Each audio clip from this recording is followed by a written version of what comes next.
Hello there. It is time for another Tomar stream.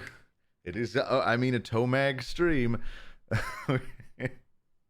uh, no, welcome to the Tomag stream. I'm Tomag. I'm kind of like Tomar, except uh, one chromosome off. I guess which one. Uh, let's see. So when last we left, what did we do last time? We had a sort of we tried to do a beautiful Joe stream, and I did it terrible. Um, I did terribly at Beautiful Joe, but we had some marbles, and we still had a fun time, right? Hey there, Ginger Lion. Yes, this is the real life, Joshua Tomar. I didn't even wear a hat today, but I am prepared to put on the classic Tomar Tuesday top hat, so worry not. The slightly longer version of Tomar vertically, you dirty minded jerk. Oh, I see snag and aggy waggy. Is that the real life? Yes, Ginger Line. Okay, hold on. You're kind of quiet, Tomar says. Am I? I don't see why. I'll turn it up a little bit. I don't know why I'm so quiet. By the way, thank you, Dylan, for the gifted sub to Arby's Gaming. And thank you, O2 Mike Zero, for resubscribing for 6 months, earning your third Tomar Emerald. Thank you. Here's your monthly Tomar tax, says O2 Mike. Thank you very much for being a subscriber, O2 Mike.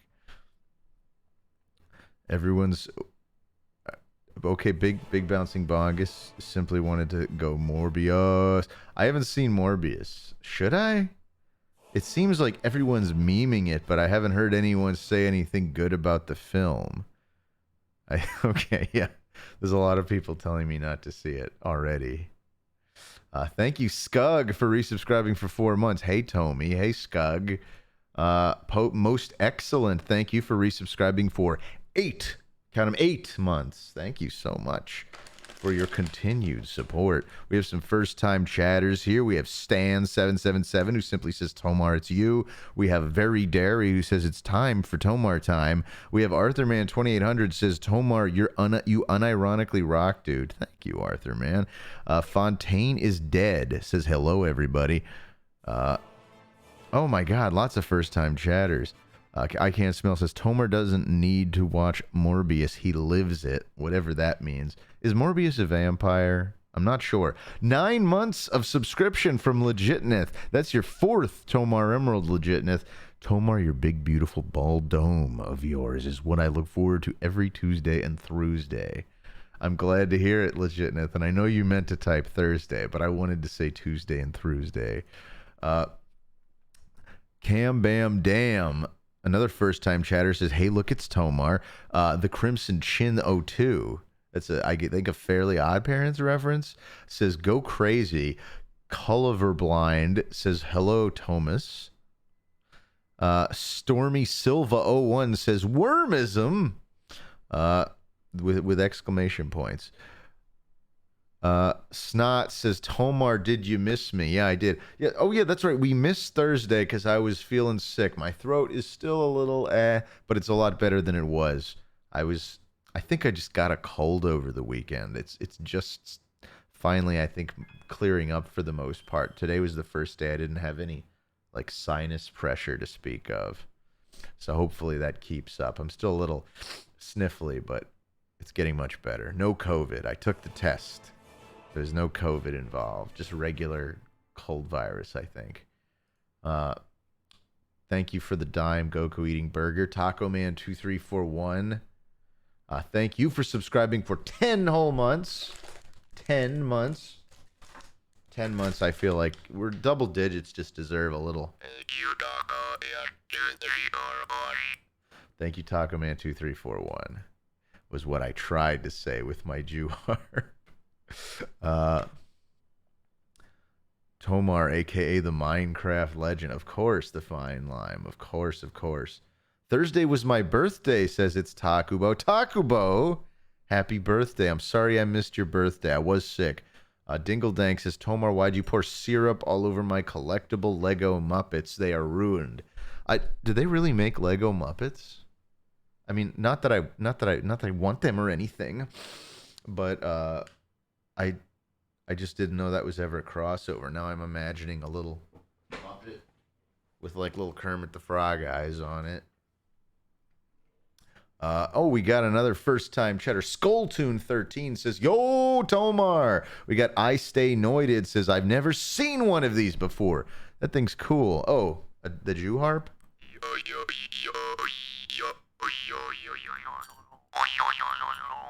So yeah, that's where the classic sproing sound comes from.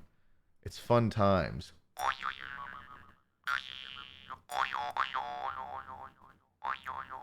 It's hard to get a perfectly clean one. I'm not an expert at springing. The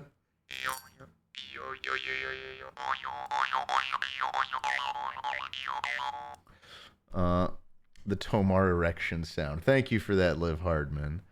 We've got another first-time chatter. Avant Guru 13.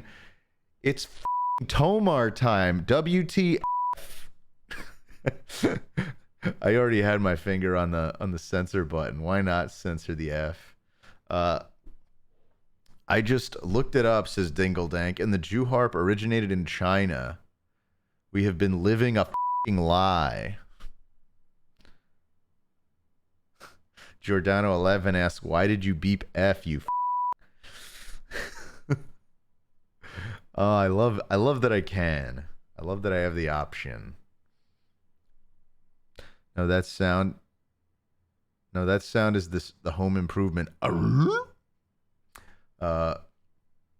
Tomar, can you be my dad, please? Asks Spooky Radbones. Get in line behind Dylan and Maya. Dylan as in the mod here, Maya as in my actual unborn daughter. Let's see. Bully Hunter 26. How are you doing today, Tomar? Doing just swell. Thank you for asking. First time chatter, Bully Hunter 26. Another first time chatter, Tux Bodai says, I can't believe Tomar is live. Believe it. He's here. I'm here. It's really, truly I. Tomar, can you turn the beard into a mohawk? Asks Crazy Ghost Party 2. Like, shave everything, but what is a beard? Or you're asking, can I shave the beard off and place it here as a mohawk? I wouldn't want to do that. I don't think I'd want to do either of those things that went through my head. Tomar, why does Maya get priority on your being her dad? She's not even subbed to the channel. It's probably something about genetics. I don't know. Tutty Wuddy, thank you for resubscribing for 10 months. Hey Tomar, you look cleanly shaven. Oh yeah, Jaxie helped me trim up the beard the other day, and my head is cleanly shaven. That's why I decided not to wear a hat today, or at least not yet. In about 5 minutes, we're gonna start Tomart Tuesday, and then I have to put on the ceremonial top hat. But until then, we're going hat free. Hats free. Hi Tomar, says HR Jeru, who just resubscribed for 7 months. I hope you're feeling well today. I'm sick, but I'm glad I have Tomar streams to get me through the night. I'm sorry to hear you're feeling sick, HR Jeru. I'm just getting over an illness myself, so my empathy goes out to you. Wash P, thank you for the 30 bits.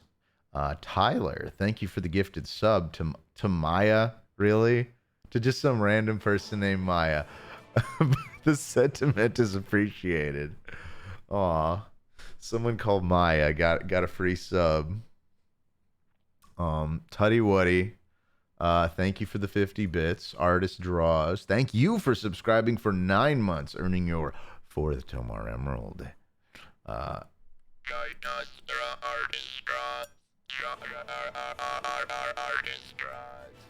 Trying to say Artist Draws. Having a little bit of a robo glitch. So, just like that, nepotism rears its ugly head on TomarStream. Sorry that I'm willing to give favor to my own daughter in terms of being my child. I didn't know that was nepotistic. I just thought that's how most families work. Most, not all, most. John G, thank you for resubscribing for 12 months.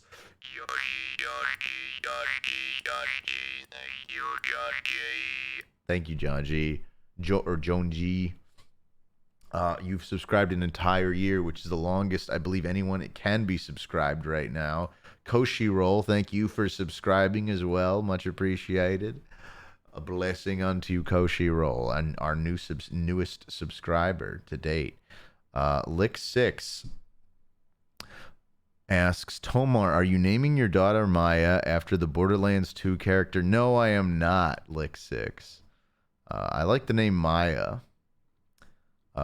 She's being named after a number of people, but I really like the character Maya the Bee when I was growing up. That's not officially what she's named after, but one can't help but think of Maya the Bee, which is a Showa era anime, believe it or not. It is technically anime, even though I originally watched it on Nick Jr. Tomar decreed she shall be Maya. And the next one can be Yora. Gotcha, Tormy. He's clearly naming her after PewDiePie's critically acclaimed dog, Maya. I didn't even know... I'm sick of people naming their pets human names. My cat's name is Noodle. Noodle spotted, says Duolinks. That's not even possible. How'd you spot Noodle? The door's closed. Tomar, are you worried that your daughter may one day surpass you in power? Scug, no. The entire point of having a child is to try and make them surpass you in power, to pressure them, and no. But you always want better for your kid than whatever you had. I feel like that's a tradition that a lot of cultures hold. Not all cultures, but certainly the culture I grew up in, which is, American Jews. You want your kid to have it better than you did. That's the idea, to give them, the best future they can have. And I think that's great. I think that's great.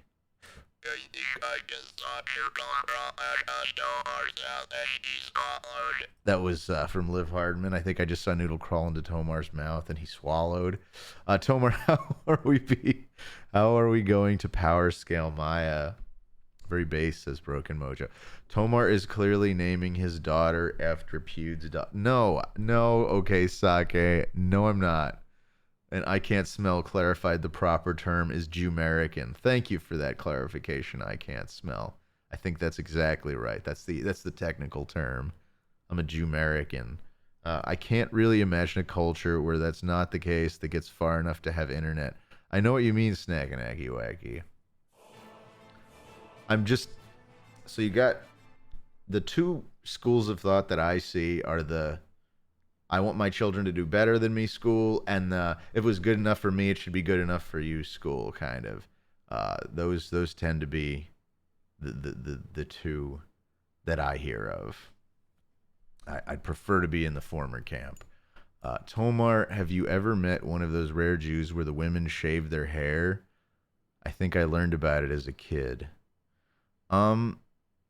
So Dingle-Dank, are you with like Orthodox Jews? I don't know if so the idea is that women are not allowed to, married women in Orthodox communities are not supposed to show their hair. This is very old-fashioned misogynistic stuff. I was not raised in an Orthodox Jewish home, nor do I really have a whole bunch of love for the Orthodoxy. But that said, I can share some interesting little factoids.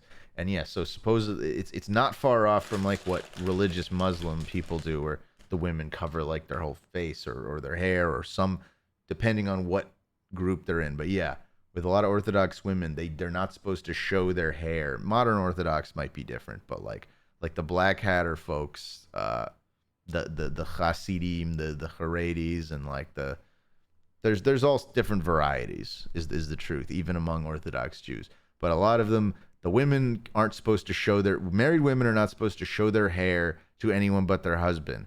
And a way a lot of them get around this is by either shaving their head and wearing a wig all the time, or just if their hair's not that long or if it's manageable, they'll just tie their real hair up in like a hairnet and then wear a wig over that. It's silly. It's absolutely asinine. It just seems like a loophole, but that is a thing in certain Orthodox Jewish communities.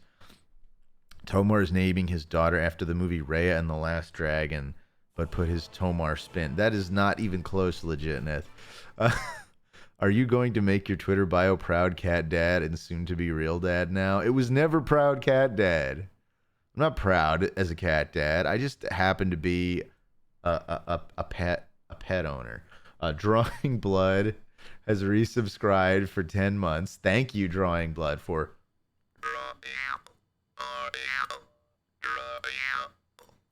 it's so hard to do the L's.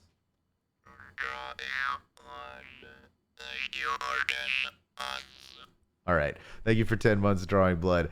10 months of Tomar, 2 more months, and I'm pretty sure I'll ascend to a wormism shaman. That's definitely how it works. You're dead on, Drawing Blood. Kosama, thank you for resubscribing for 4 months in a row. Mario Kart Double Dash is all Kosama has to say. Thank you for continuing to be a subscriber, Drawing Blood and Kosama. Jonathan Joester says Tomar is actively sabotaging Maya's future so he can remain in power for as long as possible. Not true. Not true, Jonathan. Tomar really named his daughter after the PBS show Maya and Miguel. Jesse Audrey Myers insists that I say hi to them. Hello, Jesse Audrey Myers. I've met your demands. Now I would like my cat back. One day Maya will Tekken him off the side of a cliff, says Scug, and on that day he will truly be proud. I will be. If my daughter defeats me in Mortal Kombat, at least I can die knowing that she's ready to protect herself. Oh no, Tomar, you and Jaxie have been breaking the Jew rules. We've been breaking plenty of Jew rules, like 6. There's a lot of rules. That's like what half of what being Jewish is about is the rules, and that's probably why I didn't stay so religious. Tomar, what if your daughter becomes the next Ben Shapiro? If she had that kind of name recognition, I would absolutely be proud of her. Hey there, just wanted to pop in and thank you for being entertaining. You and the Oni folks, this is from Porcelain Gulliver, first time chatter, by the way. You and the Oni folks have kept me laughing through grad school. It's always nice to know that our listeners are of a perfectly ripe age of young adults and not children. But I'm glad to hear that it's kept you laughing through grad school, Porcelain Gulliver. And Wizard Scoots, and I can't take much credit for that. Most of that goes to Chris, and of course you've got Ding Dong and Julian and Zach and Lyle, and the whole bunch. But I'm glad to hear it as a single representative of the Oni Plays family. I'm glad to hear it. Jonathan Joester says Tomar's actively sabotaging. Oh no, wait. I read all that. I'm just going to scroll down. Fibblenork Toadburgess, the first time chatter, says she will inherit the brown emeralds.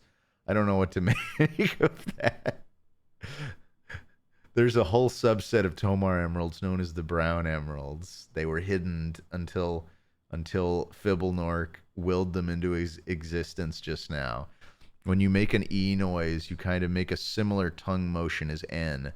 So you may be able to practice that way with the Jew harp. Thank you for the tip, PM Triox. What if Maya wants to become Tomar #1? Again, she's welcome to try. Tomar, my mom says you're very handsome, and she's happy that Jaxie and you are having a wonderful baby girl. Well, tell your mom I said thank you. I appreciate that.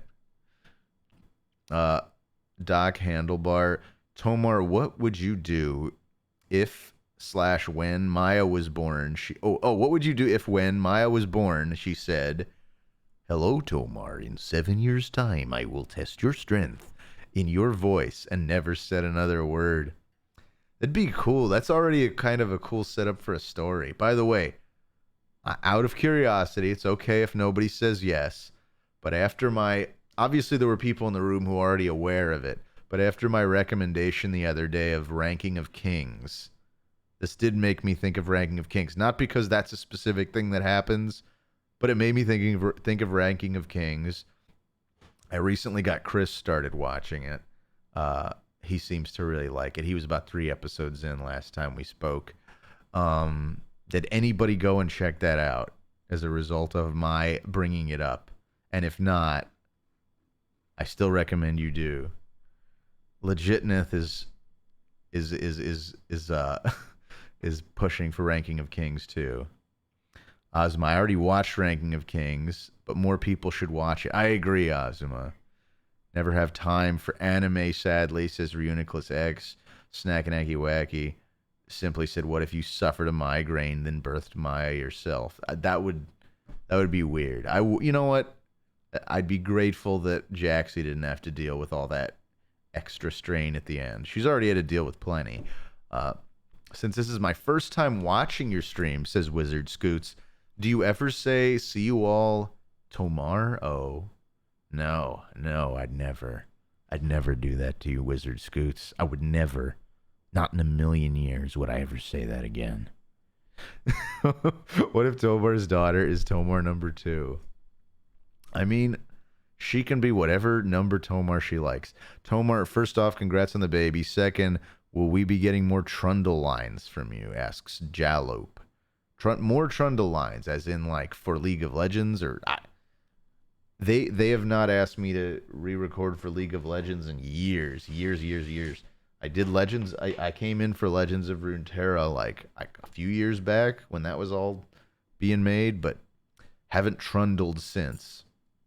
Tomar, have you watched Spy X Family? It's really good. I haven't, but I see a lot of people are into it. I'm more honestly, I'm more likely to read the manga. But too many characters. Wait, no, don't spoil stuff, Harold Krell. Don't talk about how many characters do anything in Ranking of Kings. Tomart, can chat choose Maya's middle name? Absolutely not. No, I already chose Maya's middle name. So no, they can't, Legitness. Agile Turtles says, Tomar, what was it like voicing Yuppie in Hunter x Hunter? It was fun. It was a good time. It's probably one of the largest roles I've ever had in an anime in terms of like the amount of sessions and lines involved. But yeah, it was a good time.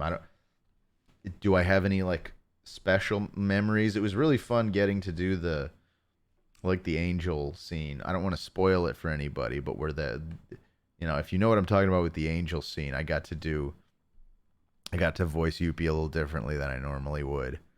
That was fun. Tomar, I watched Chippendale Rescue Rangers despite your warnings, says Bubgum Mandrill, and you undersold how bad it was. I just had it on background while I did chores. I undersold how bad it was. I'm still with you there, Bubgum Mandrill. You know exactly you saw what I saw. You just weren't prepared for how bad. I gave it a 3.5 out of 10. Maybe that was too high. Tomar, what was it like voicing Harley Quinn in Multiverses? Well, Liv Hardman. I'm especially proud of my latest character, Harley Quinn, in Multiverses. I wasn't going to talk about it, but what the hey? That was me. I'm taking full credit. No. We know you're funning. We know you're joking. I read the manga for Spy X Family, says Koshiro. I think it's better than the anime, personally. Well, there you go. I already know it happens to be in Shonen Jump, which I already subscribe to, which is why I'm like, I'll probably just read it. Probably once I get caught up on Sakamoto Days. That's the current one I'm actively reading. I think I mentioned that last time. It's okay. It's nothing special, but I, I'm enjoying it. Uh, Spy X Family will probably be better based on with the reception I've seen from people. Which of your emeralds? It seems like it's a similar kind of premise though, where it's like an anime specifically about like people balancing like family life and murder life. Which of your emeralds shall you choose as your weapon when you inevitably have to face your daughter in ritual combat, as is tradition in the Tomar clan? Uh, which of your emeralds? Um, I I will use whichever emeralds are at my disposal. I can't accept a Tomar ritual family death fight and not use my strongest moves. It would be dishonorable. Such as the Tomar Creed. Tomar, how was it voicing Viking Chalk from Smite? Did I voice Viking Chalk from Smite? I might have. I've voiced a lot of Smite and Paladin's characters over the years. I can't. I'm not sure. Legitness. You might be messing with me. Tomar, thanks for choosing Ozma for Maya's middle name. I appreciate the funny reference you're making there. Okay, Ozma. All right. Drawing Blood gave it a 1.5. Okay, but I gave it a 3.5 in order to distinguish it from Space Jam 2, which I gave a 1.1 out of 10. Yeah. So that was my logic behind the 3.5.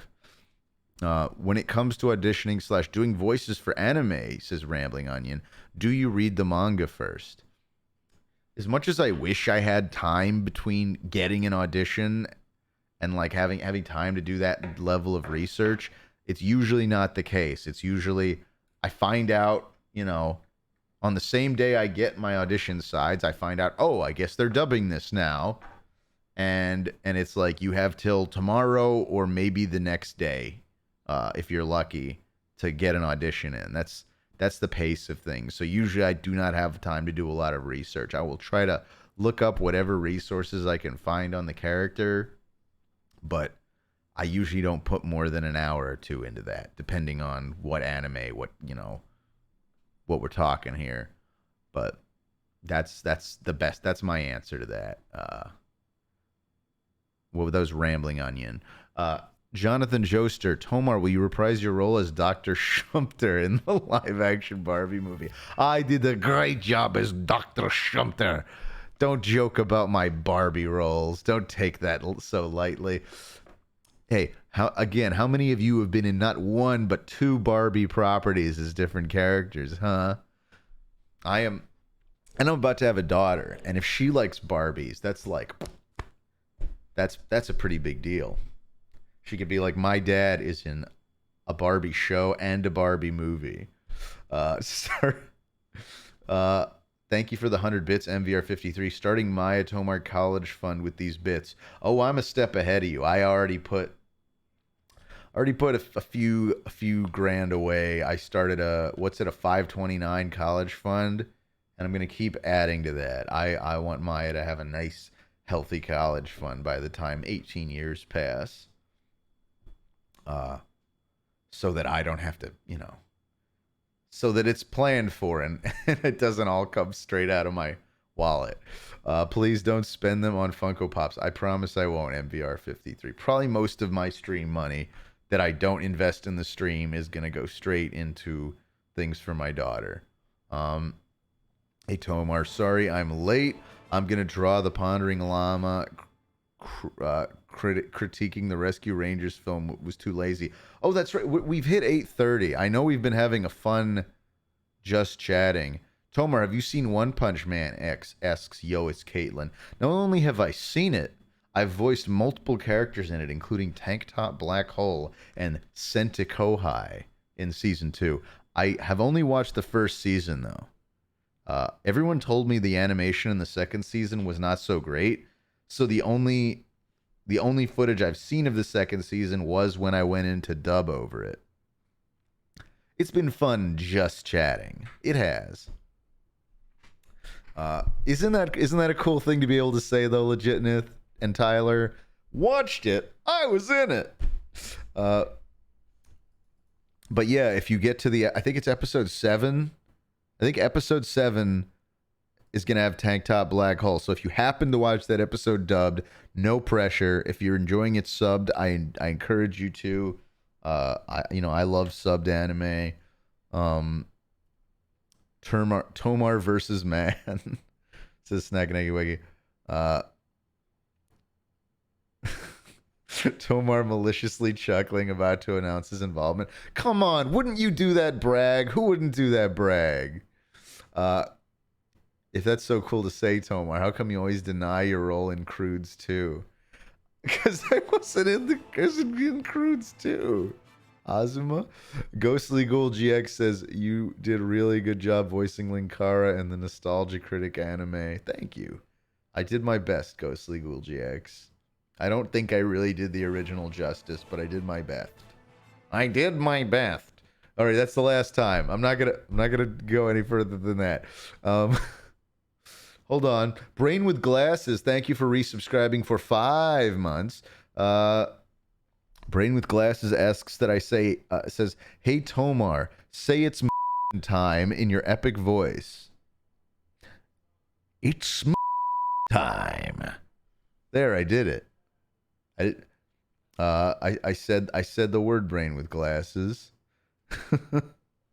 And then Crimpkle, thank you for subscribing with Prime. Much appreciated, Crimpkle.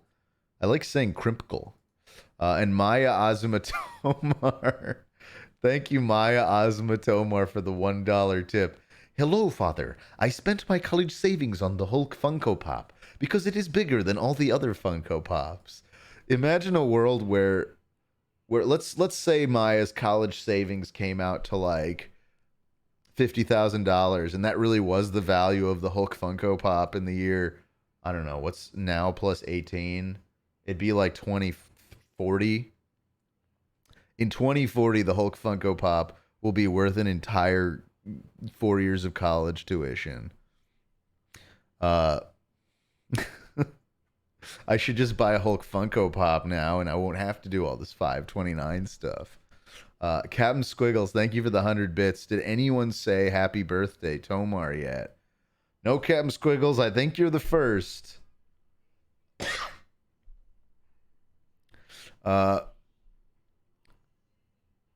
It'll be worth an entire nickel. I think that's probably closer to the true Snack and Anky Waggy. Also, Crimpkle made a first-time chatter and simply said, worthy investment. I said it near the start. WTF, says Arby's Gaming. All right, sorry. I didn't notice. That was the first time I noticed, Captain Squiggles. Thank you for sending it to me in the form of 100 bits. Fun fact, if you stack every Funko Pop in a big tower, it would be a really, really big, stupid piece of shit tower. Thank you for that fun fact, Awesome. That actually made me laugh. Hey, this is my first time on a Tomar stream. When does he do the famous grapefruit method I heard about? What are you on about? A first-time chatter, Abysswalker721. What is the grapefruit method? I don't even want to know. That sounds like it's like a diet thing, but I'm sure it's something far worse. El DeGusto also would like to wish a happy birthday, as have many others, such as Cam Bam Dam, Jonathan Joester. Dualink's wished a happy Morb Day. Bubgum Mandrill seems aghast that I even have a birthday. And there's so many more. Agile Turtles wished a happy birthday. Goku eating. It's not my birth. It's not my birthday, you guys. I know most of you know that, but for those of you who weren't aware that this is a constant thing, it's not really my birthday. It's a funny video. Watch it on stream. Haha, it's funny. What are you talking about, Barrack226? You're talking about the grapefruit thing? I'm good. Tomar looks like Doug Walker each stream. You mean I look more like Doug Walker? Welcome, first time chatter, Daka Weird Wizard, by the way. And I don't think I look a damn thing like Doug Walker other than the bald head. That's my honest. And that's not a. I think we're both handsome dudes in our own right. I just don't think we resemble one another. Happy 56th birthday. Goku eating burger. 56. Really? 56. I just turned 36 in March. 36. Gaslight Tomar until he ages to dust, insists Broken Mojo. Tomar, I'm late, says Noble Nuggy. Welcome, Noble Nuggy. I got sidetracked kissing wild hogs. The movie, not the animal. Wait, I still don't. Anyway, Squidward, happy birthday. I don't know what that's about, Bubgum Mandrill. Bingus Bongus 222 asks, Mr. Tomar, will you teach me how to tie my shoes? No. But I bet there's a lot of really handy YouTube videos on it. Tomar looks like Jeff Bridges each day, says Harold Krill. That one's cooler. I'm not going to complain as much about that one. Doug Walker and I just look so different. At least Jeff Bridges has a big cool beard most of the time. Tomar knew a lot of people who die at that shit alone. It's not his B-day. Man, I knew people who died at that shit. But now apparently, yeah, it's been clarified that the I know people who died at that shit guy is like an anti-humor guy who was trying to like kill the mood. Like that was the whole bit. So it's actually kind of funny again knowing that. It's like extra funny. By the way, Jaxie stopped in and gave me my dinner earlier. She was pretty stealth about it. Pretty sneak. So while I eat this, I'm gonna try and set up. We'll set up a window with Twitter, and we'll go find our latest Tomarts. Search for Tomart, not any of the other stupid crap you recommend when I type it in. Make sure there's no awful like cocks in the thread. All right, our last one was definitely May 24th. All right, we're going to start with this cool FKim submission. FKim, are you there? Do you read me? What am I eating? Oh, Jaxie made this lovely Indian, I think it's some kind of Indian coconut curry. It's like a chickpea-based curry, but she was nice enough. She knows I like my meat, so she was nice enough to also give me some chicken on the side, which I can mix in with it. So it's that. It's this chickpea curry with rice, and there's a little corn here, and I got an artichoke heart. Love these things. Good old artichoke heart. Yeah, I'll get the hat. Calm down.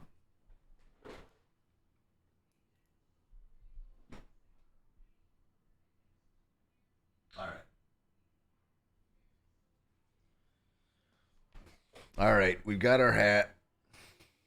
It will never fit over my headphones, but that's sort of the point. All right, we got our hat. It's time to set up our window capture. We just got to find it. Here we go. Monster gift. Thank you so much, Zorikodo, for the monster gift. It is so much appreciated. Very cool. Very cool, Zorikodo. All right, we got the hat. It's the Tomar Tuesday top hat, and it's Thursday. No, it's Tuesday. It's still Tuesday. That's why it's Tomar Tuesday. And we're here checking out FKim's submission, the first to come in for this week. Tomar going henshin a go-go, baby. Only on Tomar. We got, since we did Beautiful Joe last week, it's no surprise there are some Beautiful Joe related submissions. This is one. by our very talented resident emote god, F Kim. What does the F stand for? Asks Liv Hartman. You'll have to ask F Kim. I don't know. But I don't know if I don't think F Kim made it today. I'm sure they had a good reason. But F Kim, know that you're missed if you're not there in the room. You are very missed. Then we've got this next one by Yo, it's Caitlin, who I know is here in the room. No, there's F Kim. There's F Kim powering up. F Kim was here. Just was quieter than I expected. This is Glepmar. Glepmar by Yo, it's Caitlin. Also here in the room. Thank you for that lovely Glepmar, a bearded, chubby hat or ball cap wearing Glep. This next one, we got another beautiful Jomar from Drawing Blood. Tomar tells his game it can henshin a go away, baby. Oh yeah, that's me freaking out and giving up. I didn't. I went all the way back through the level and tried to beat that helicopter again. I'm just not beautiful enough. What can I say? As he dons his persona, beautiful Jomar. I do like the design liberties you took with beautiful Jomar. It's very lovely. Drawing Blood. Vernthrax has resubscribed for 7 months in a row, but 12 total. You know what that means. Thank you, Vernthrax. Thank you, RK. I don't know what that last part was. Thank you for 1 whole year of subscribing, Vernthrax. I appreciate it. I am eternally grateful to those of you who have stuck around this long and have been with us from the beginning. I truly am. I know I say I appreciate it a lot, and I do, but sometimes I feel like that's an understatement. So that's why I tried again. URK. You know, URK. URK. URK. URK. It's hard to do the B. Cam bam dam. You are. I don't know how to make a B sound without using my lips closed. You are. I can't. It's too hard to say you are bae. This next one is by Bubgum Mandrill. Sorry for those who read this post and had to go gadget therapy after seeing Inspector Gadget transition to Gadget, who is now Linkara's lovely spouse. This is very involved. Oh God, my webcam froze. One second.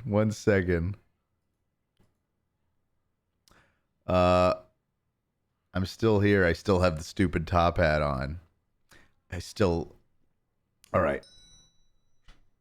I don't know. What the hell am I being texted? It's always these political campaigns.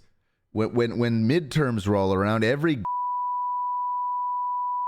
always has to just come in and harass me with unwanted emails and texts. And it's like, if your campaign's whole thing, if you think that whatever you represent puts you above basic decency and telephone and texting etiquette, then you know what? You. Anyway. Back to this. It is I, the Lightbringer, and yes, I married your kindergarten crush, Joshua Tomar. As a true alpha male defending his love, I ask to refrain from popping your eyes out at my lovely wife. And then that's me going, wowzers. Thank you for that. this Inspector Gadget crossover with Gadget. What's her? I don't even know her first name.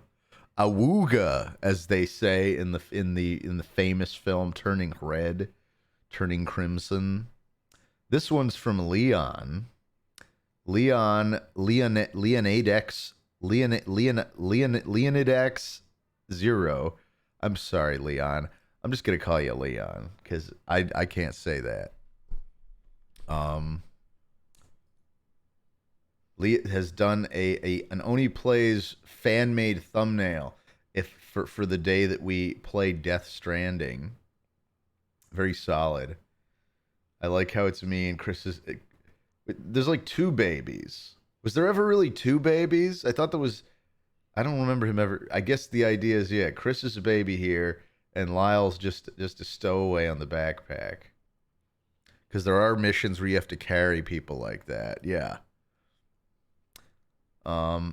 Yeah, like your mother. Lyle's a corpse. Lyle looks very much alive to me. He's giving me side eye. Anyway, thank you, Derp Chaos, for this next one.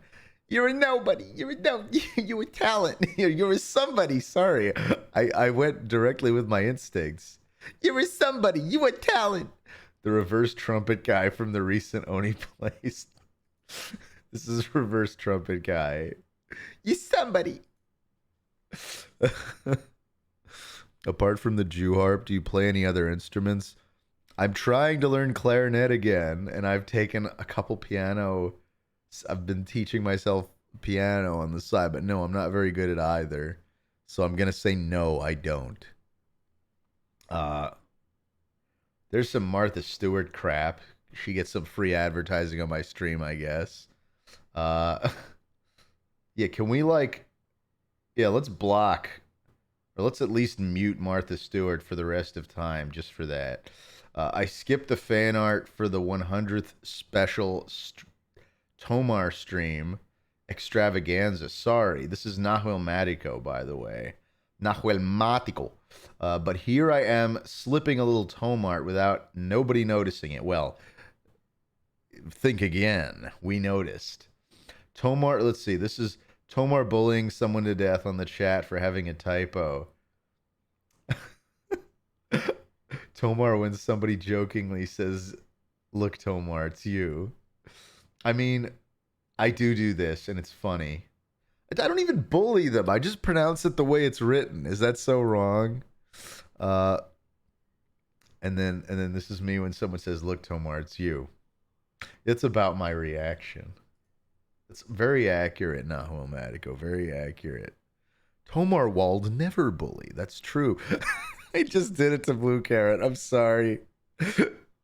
Tomar Wald never do that. And then this one is from It's Takubo. I drew Papa Tomar on my wall for Tomart Tuesday. Oh my god. That does look like it's written on drywall, doesn't it? I hope that's not really your wall and that you just did a cool texture thing. Or that you were about to repaint it. Tomar can't help bullying. I can't. I'm sorry. Aww. What's this now? F. Kim, today I'm in a bad vibe. Had to take my grandma to the hospital. Oh, I'm sorry to hear that, F. Kim. So to lighten up the mood, I made this rush thing for Tomar. Future life of Tomar. Aww. Aww. And it's Undertale music. Let's have a sweet little moment while we think about what life really means or something. It doesn't matter what I say. The music will tell you what to feel. Very good ending. Perfect. It had a Zach scream at the end. But thank you for that, F. Kim. You really did make me laugh. You caught me off guard with that.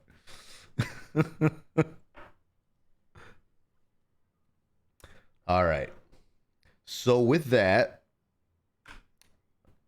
I wanted to say like our 20th Tomart. It's like I have no idea how many Tomart Tuesdays we've done. Probably like 50, close to 50 if we've been doing this a year. Although I guess we didn't do Tomart Tuesday at the very beginning. I don't know. We've done probably dozens of Tomart Tuesday. It doesn't matter which Tomart Tuesday this one is, but that concludes today's Tomart Tuesday. And so now we're left with the question, what are we going to do? Are we going to play a video game? What the hell happened to my video? Oh, I closed the wrong thing. I meant to, here, we don't need this anymore. Tomart Tuesday's over. Thank God I can take that thing off. Tomar peer pressures and threatens people confirmed, says Blue Carrot. That is true. I'm gonna, let's just have a stream where you guys watch me eat the rest of my dinner.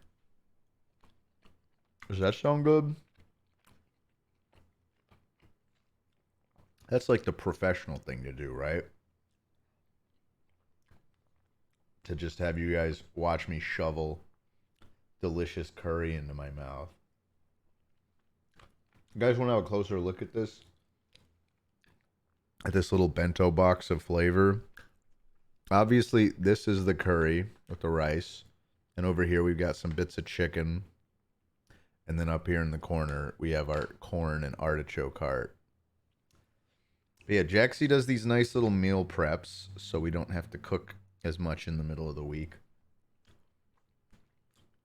On the weekend, she'll just cook for like a solid 4 hours and make all these little pre-made dinners. It's not a frozen TV dinner, Liv Hardman. My wife actually does meal prep. How many calories do you usually eat a day, Tomar? Asks Sora Fruit. I mean, ideally under 2,000, like somewhere between 1,500 and 1,800, because I am trying to lose weight. Otherwise, I'd probably eat around 2,000 calories. I've been good today, though. These meal prep meals tend to not be super big.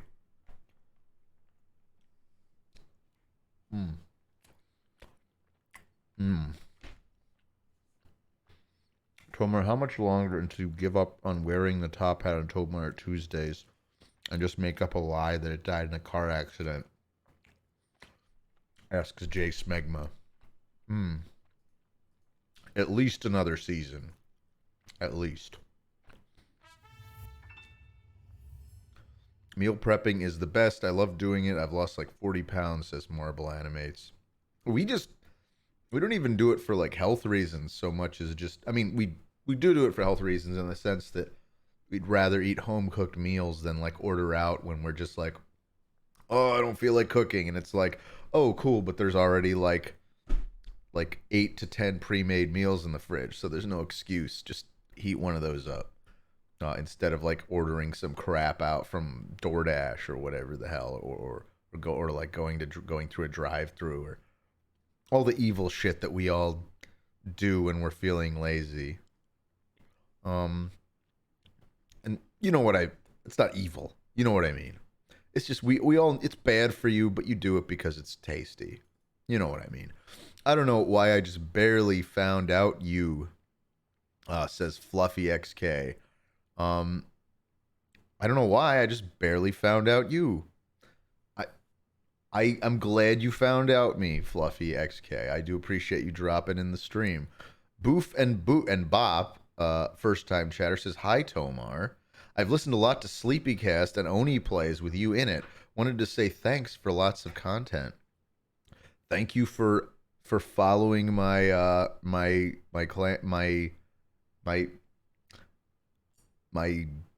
stuff. I'm at a loss for words here.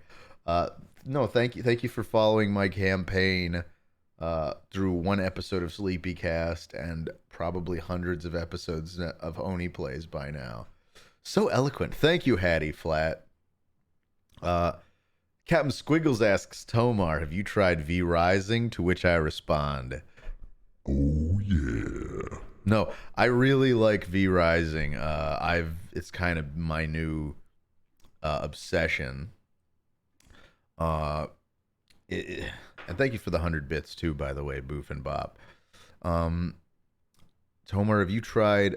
Yeah, so V Rising is what I do with most of my spare time. I created my own little private server I set up a dedicated server. It turns out, even though they don't have a Linux-based server yet, their Windows standalone server runs just fine with a regular copy of Wine.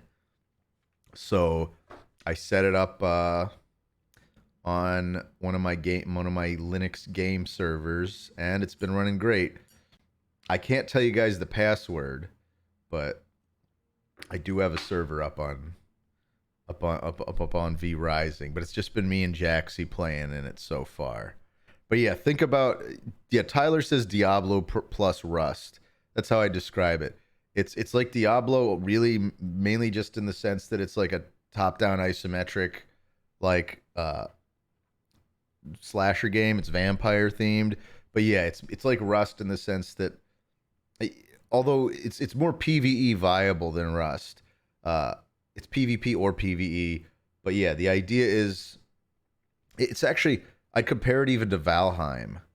It's like a top-down isometric Valheim where it's like, but there's more of the little mini bosses to fight and a lot less lag between like levels of stuff. I think it's better paced than Valheim personally. The idea is, uh, you start building your little castle with like crappy wood and whatever, and you have your coffin that you can respawn in. So it's not an MMO. I wouldn't call it an MMO. It's an MMO the same way Conan Exiles is an MMO, but it's instanced. It's like you have a little world. You could easily play it with like one or two friends. At least at the point I'm at, you could easily play it with one or two friends. Maybe at a certain point you need like a whole big clan to get stuff done. Uh, but basically, yeah, you can chop down trees, you break stones, you could build a castle, and then the idea is you create this blood altar thing early in the game. It basically lets you track down like NPC boss characters. They're called V blood users. But basically, by killing the V blood users, that's how you like. That's the main way you progress the game. Unlock new like crafting stations. Unlock new types of buildings and attacks and skills. I'm describing V Rising, Toby. It's I think it's very fun. It just came out May 17th, like 2 weeks ago, and it already has like over 100,000 players a day. I mean, maybe that'll drift off, but it is really fun. Yeah, this is the weird vampire game Dylan played, probably, Toby. Um, but yeah, it's a cool game. It's vampire themed, but um, and Blue Carrot, no, don't just get the just get the base game. It's only $20. Like there's $60 worth of stuff if you buy all the DLC, but it's 100% all the day one DLC that I saw people whining about uh for whatever reason is it's literally all aesthetics.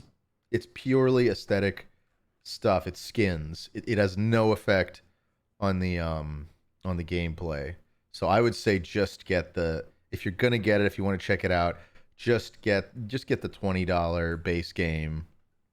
It's worth I think it's worth the $20 easily. And you can play on official servers. You can host your own. You can host from home. You can play one player offline mode, but I really just recommend that for getting the hang of the game. The real fun of it really does come with being able to collaborate with friends. Yeah, I bought the base version, Blue Carrot. I promise you, I did not buy any of the extra stuff for the exact reasons I just described. I, if I'm really, really into a game and I got it for cheap, sometimes I will consider spending a little money on bullshit aesthetic stuff if I've been playing it for like months.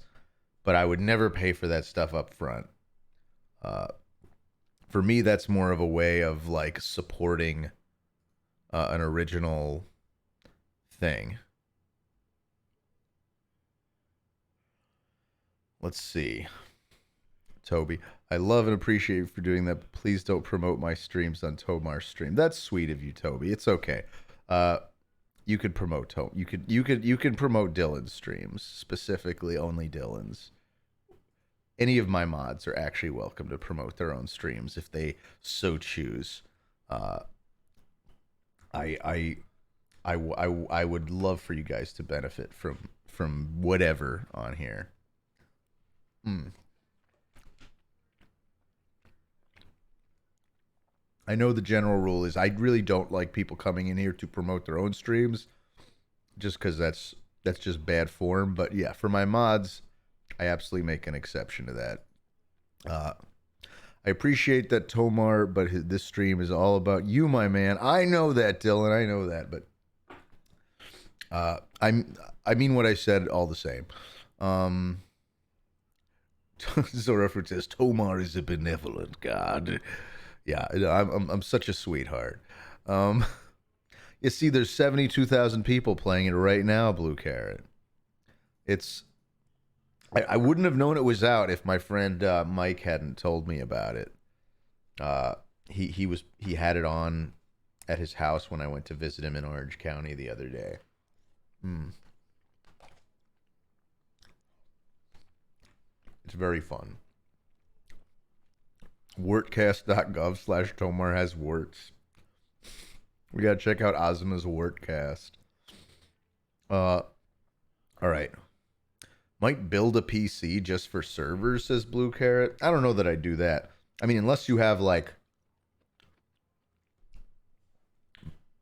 because that's so much money to build a PC, versus just doing like my game server is just a VPC that I pay for through DigitalOcean.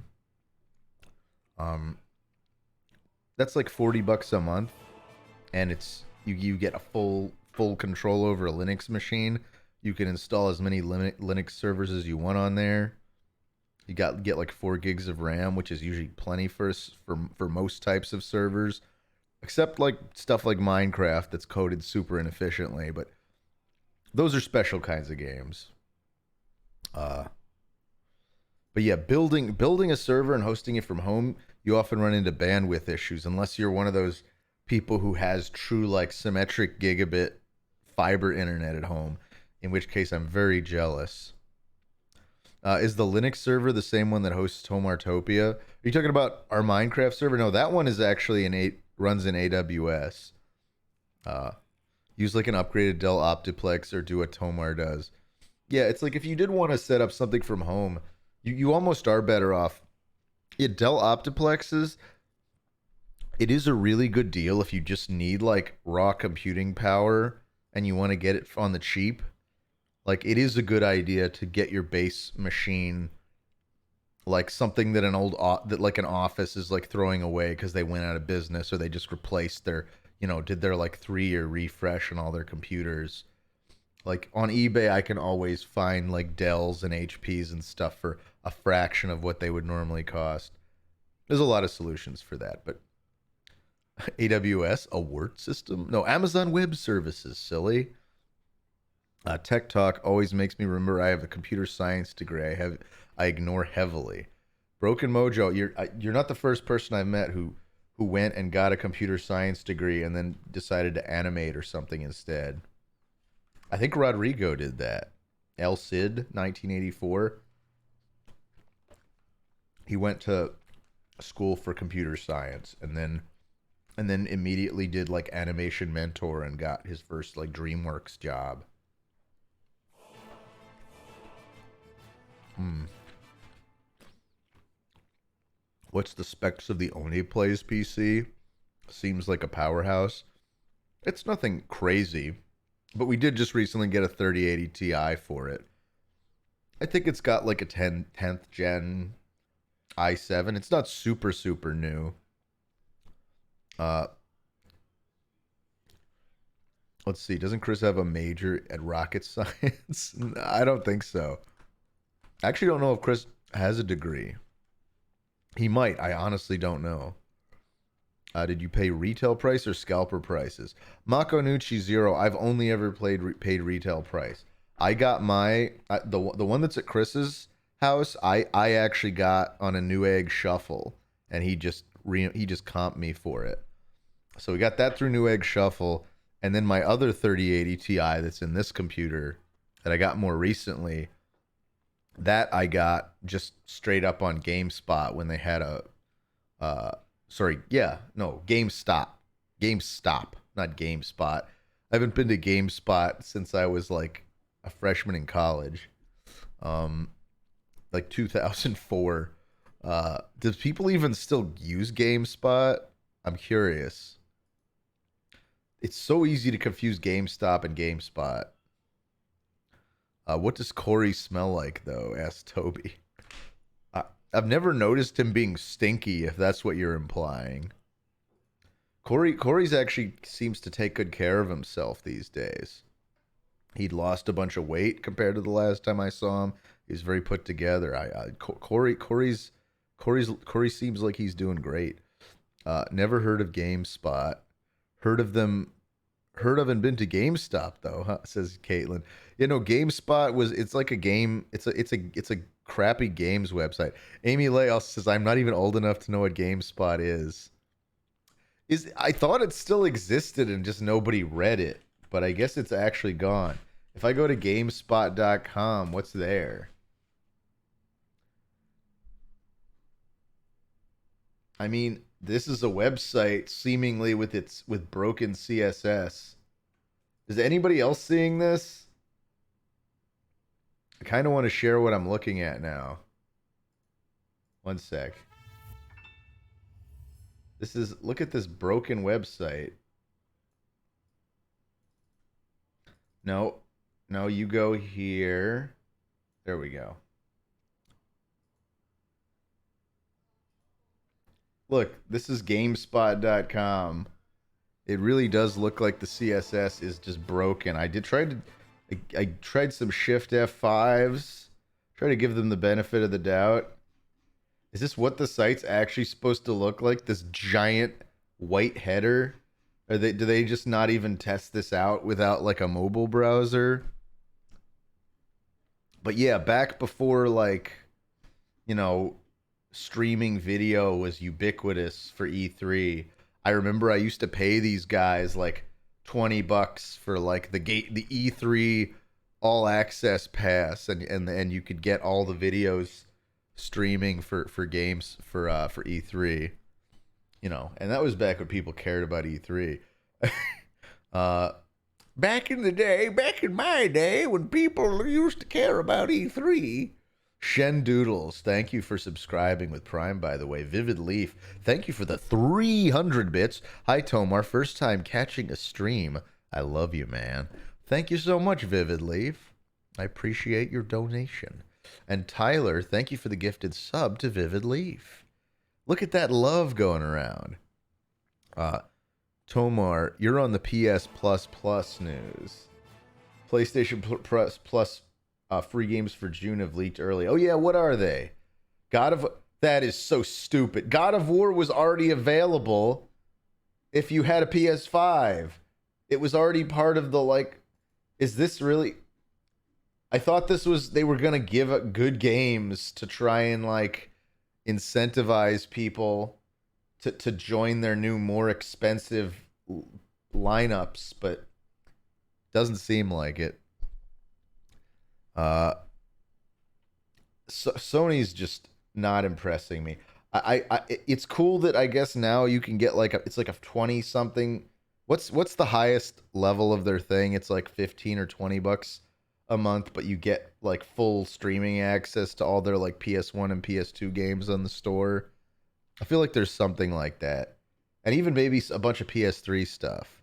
That has to be streamed because it's built on that bizarre cell architecture.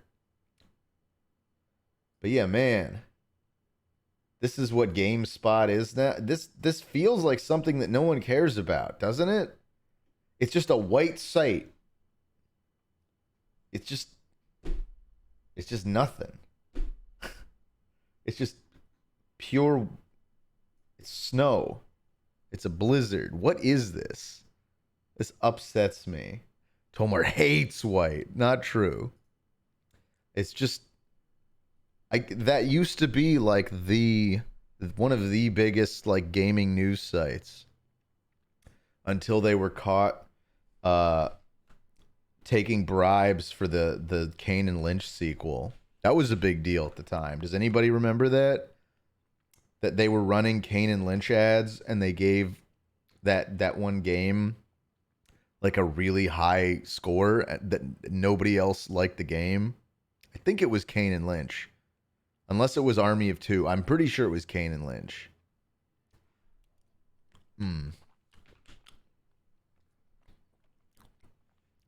Yeah, the Kane and Lynch 2 controversy. Exactly, Doc, a weird wizard.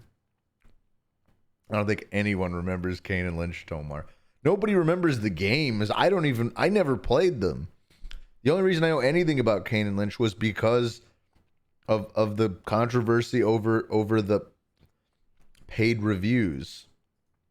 That was when the public first started to question the legitimacy of game journalists.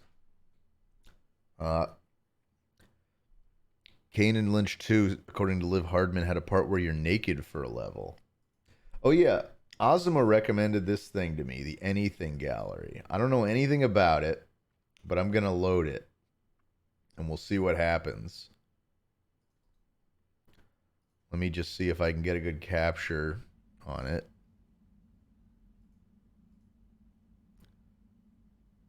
Okay. Interact. Your desire here. Should I just... So what should I do here, Ozma? Should I literally just type Tomar? Is that what you're saying? I'm going to regret this. We'll start with Tomar. We can go to the Tomar Museum.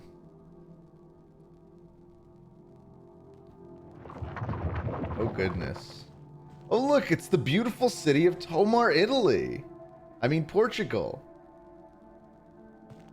Best of Tomar. Wait a minute. I feel like I shouldn't be here yet. Alright. It's a lot of this same photo. The deep Google learning algorithms are in full swing. Look, there's Tomar Town Square. No, I like learning about Tomar. I'll try Tomamoto later. I could have typed Josh Tomar, I guess. Josh Tomar work samples too. Oh, look, a movie.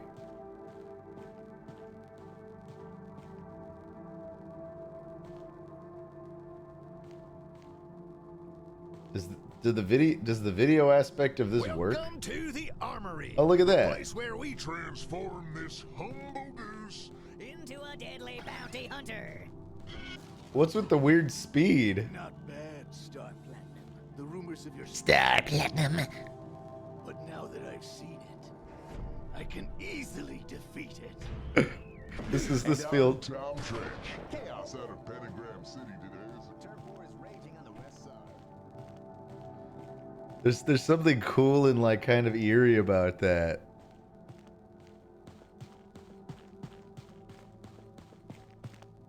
Interact. Oh, look at this. I can go to any of these and just say, let's see, what should we say? What if we looked up Azuma Magica? What would happen?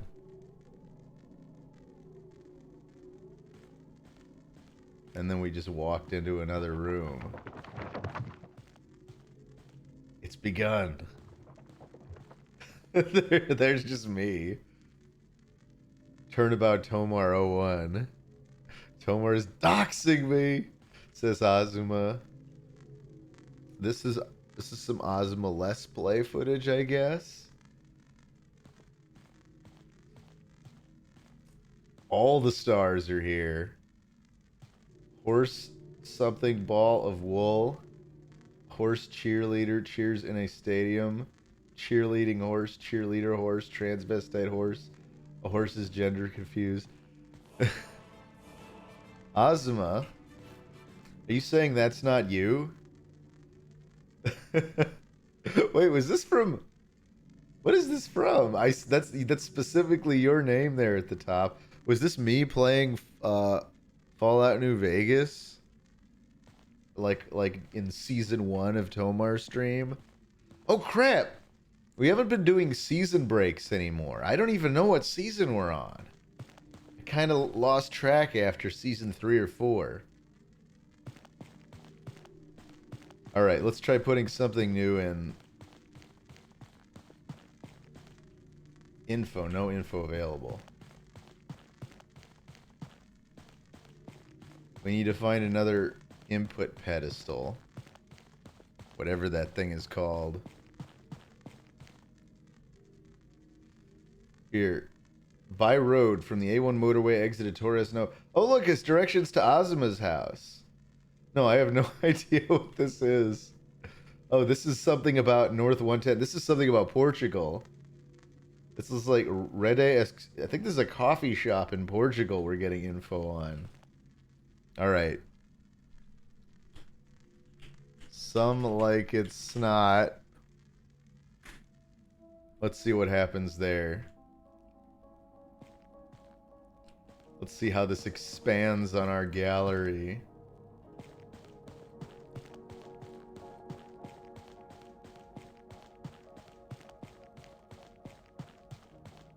There's some like it hot. I think it just auto-corrected my request. Yeah, everything's just gonna be some like it hot related. Whoa! What was that noise? Hotel exhibition. We're just gonna keep getting some like it's hot stuff. That's just a hotel room. I don't know what to make of that. I guess that we were told that this was a hotel.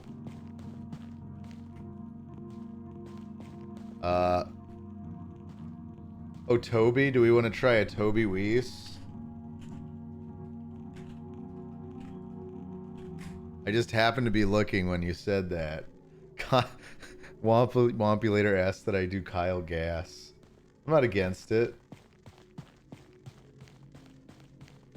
What will happen from looking up Toby Weiss? We've already seen a bunch of these rooms. Paper dolls dress up, opposing rainbow unicorn vampire dresses, handmade quiet book, Barbie new home.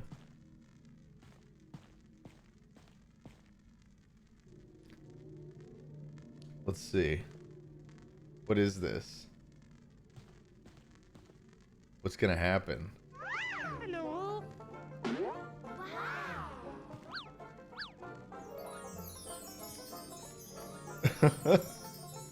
What do you guys make of this?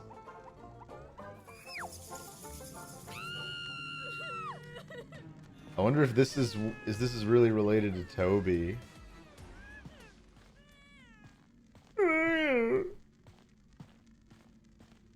More some like it's hot. Oh, here, a new room just formed. This should be Toby related. Is that the Toby Weiss? Is that the Toby Weiss? Is that the Toby Weiss? Is that? Or that? These are all Toby. You guys, I think this one's really Toby. No, that one's Toby. Triss exhibition. Triss, huh? Ah. Tobias Schneider. Good old Toby. Oh, sorry, Tobias. Tobias Schneider. I don't know why that bamboo's growing out of the ceiling. That seems like an error in the procedural generation. Oh, look. It's Tobias Fuke from to Walter White. Alright, here. Let's do, it tries to generate new exhibits based on what you've already put in, but it's going to have some trouble. Doug Walker? What's Gadget's last name? Doug Walker.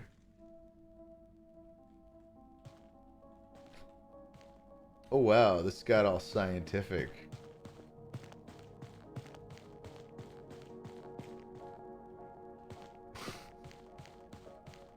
So much. Tobias Forge picks best ghost song for introducing new fans. Revolver. Okay. Look at that guy. He's happy. He's glad to be here. Faculty. Tobias Hahn. Here we go. Ooh, the Sonic exhibition. I've been waiting for this. Divergent 10 out of 12. Wait. This would just be a scene from a movie. There's a certain beauty in your resistance, your defiance of categorization. It's a beauty. It's kind of quiet, this one. Is it really good? Oh, it's copyrighted. I see your point. I wonder if it'll be recognized from that. Aww. There's Doug with a baby. Is that Doug's child? Oh, and Sonic the movie. I'm so excited that this Sonic exhibit came out. This is my favorite one so far. Sonic Frontier gets first trailer showing open world combat, rock, paper, shotgun. Look at all these lovely Sonic images. This is the Dark exhibition. Beware the Dark. Wait, this is still related to Sonic. Wallpaper exhibition. Now this stuff is related to Dark. How did we get here? Yeah, let's input some more stuff. We just gotta find one of those pedestals again.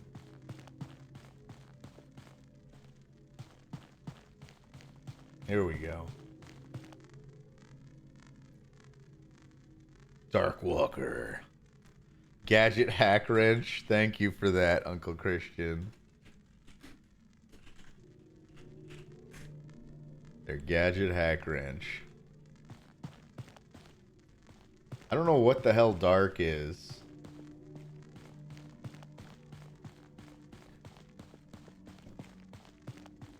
What will Gadget Hack Wrench bring us?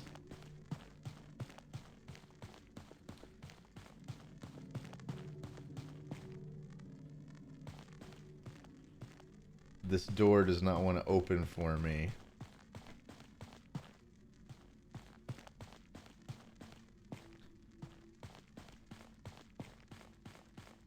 Tombstone Nostalgia Critic. Ooh. I need something to watch while I finish my dinner. Does anybody... Is this just his review of the show Tombstone?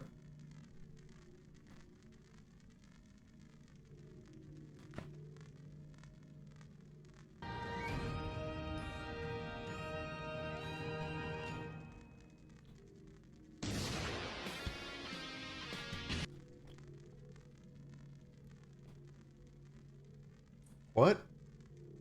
Did it just break? Is that supposed to happen?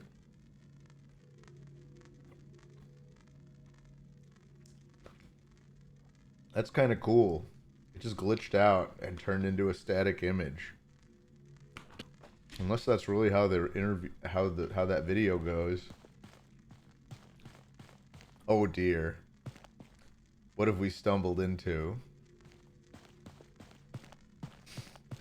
The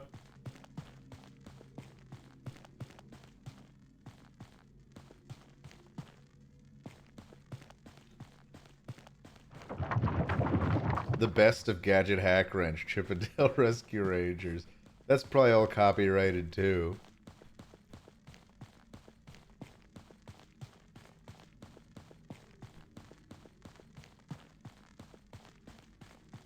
So much Sonic stuff. I never even typed in Sonic. It just arbitrarily chose that. It's like it was worried I'd get bored, or it just associated Doug Walker with Sonic instantly. There's more gadget. Follow the gadgets. We should put this on a flag and start our own sect of the Russian gadget cult. Oh God, wait, I don't know what we were just looking at. I already regret this.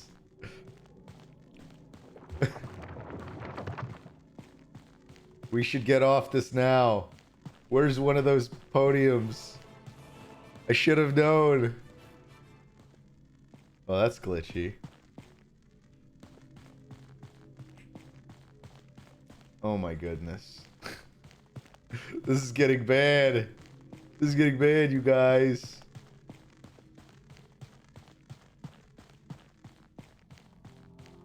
Plush exhibition.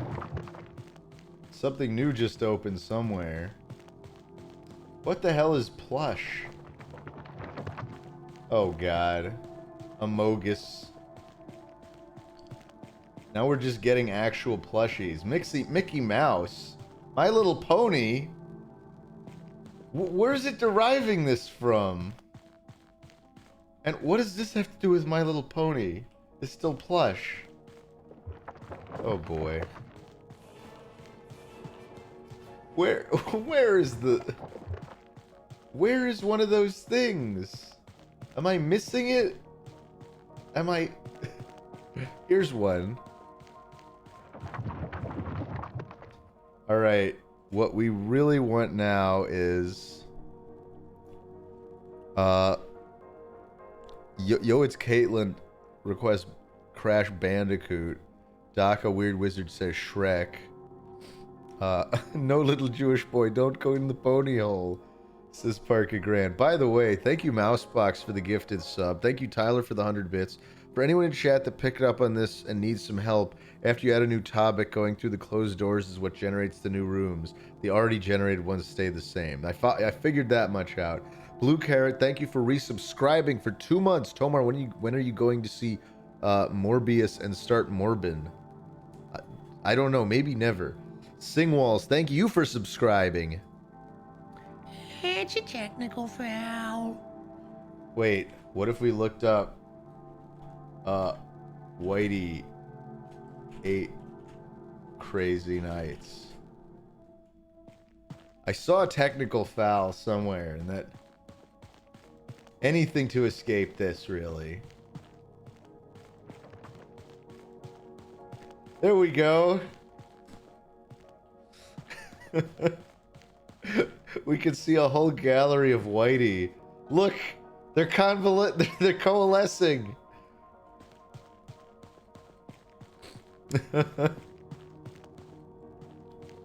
Adam Sandler's 8. Is that the whole movie? Yeah, it's a technical foul. We're getting a lot of results off Whitey. It slaps the bim. Well, let's see. What else?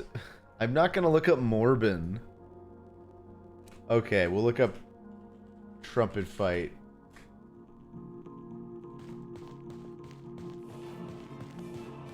Aha. Thank you, by the way, Invader Zach, for resubscribing. Uh-oh, that's creepy. The dash dash dash exhibition. It's gonna be a lot of images from the one video. No talent, you're flat. There's him with his bag. Thank you, yes, thank you, Invader Zach, for resubscribing for 2 months. It says, what up, Tomar? Not much, Invader Zach. Thank you for dropping in. We're going through a dynamically generated everything art gallery.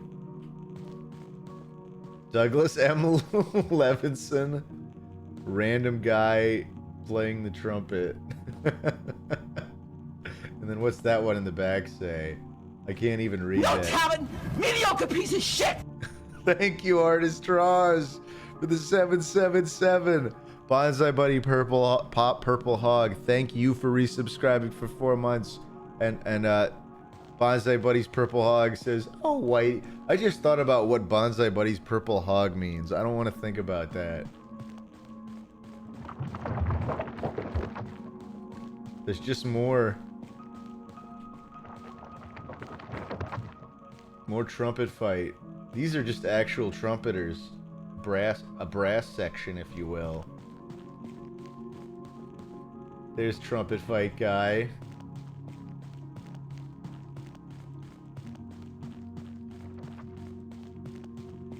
That's I mean, I did just look up trumpet fight. We're starting to get some weird stuff.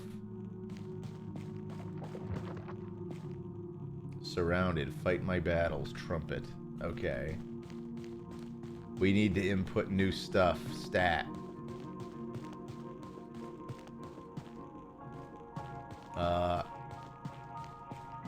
Nothing like finding a bunch of watermarked images in the art gallery.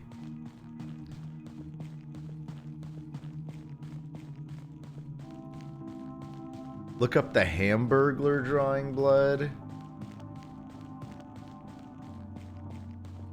Oh gosh. Oh gosh.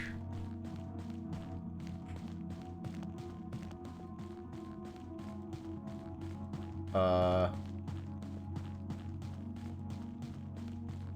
feel like I'm lost. There's no new doors opening either. Have we pushed my computer's RAM to its limit? Is there a... I don't even think there's a way to reset the game. There's no pause menu.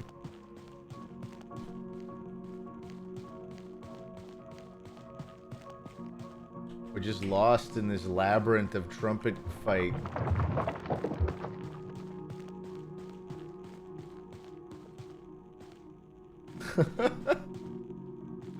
Oh boy.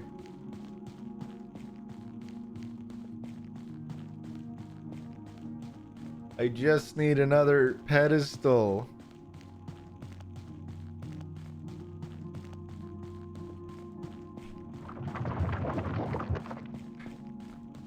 Why can't I find one? Press F5. Oh, apparently that just restarts the whole damn thing. All right. Let's mobility Mary. We can't type that in.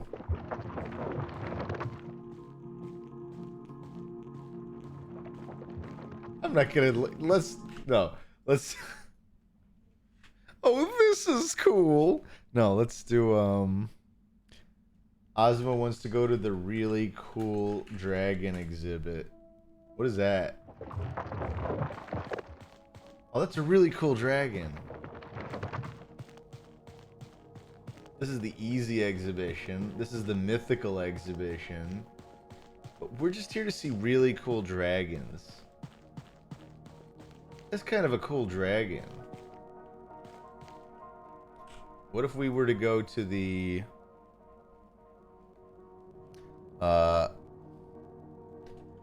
the Robbie Rotten exhibition?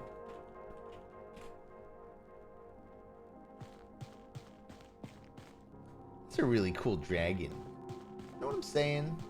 I just think that's a really cool dragon. It's kind of a cool dragon. Also a cool dragon. Here we have the Stephanie exhibition. We got Robbie. Oh, there is just the full-on Lazy Town exhibition now. Oh gosh. I can't even crouch into this exhibition. We'll never be able to watch Lazy Town Season 4, Episode 12 in Spanish.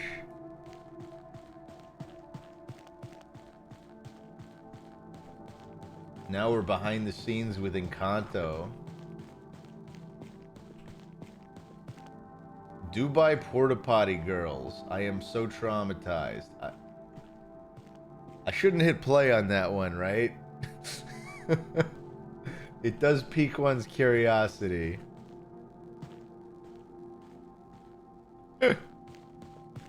What could it? How bad could it possibly be if it's being scraped off of YouTube? What is this?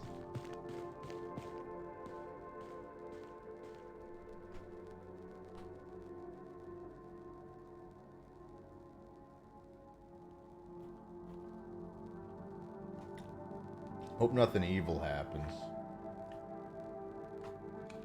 These videos take forever to load, and sometimes they just don't, huh? Oh well. I think we gave it the requisite amount of waiting. We'll never learn what Dubai Porta Potty Girls was. What the hell?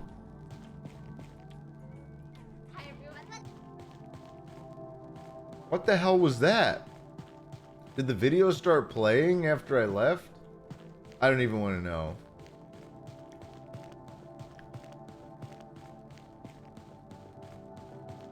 We're just caught in Lazy Town. Let's get out of Lazy Town. How about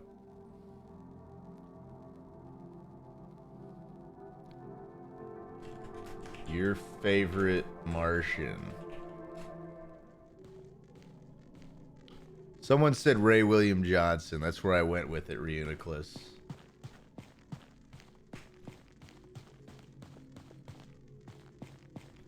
He looks very disappointed in us.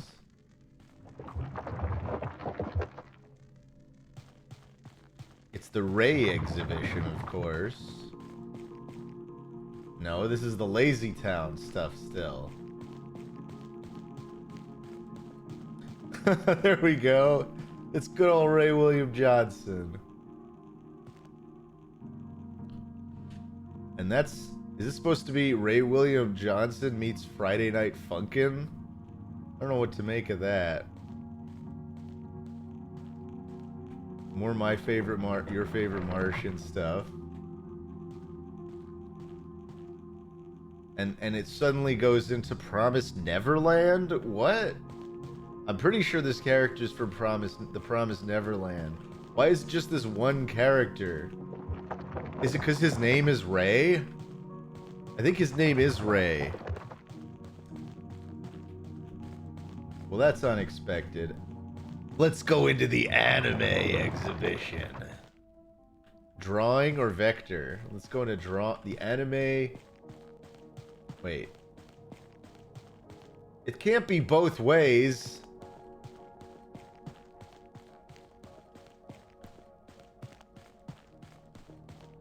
That's a manta ray. Wrong kind of ray. I don't know what any of this has to do with drawing or anime.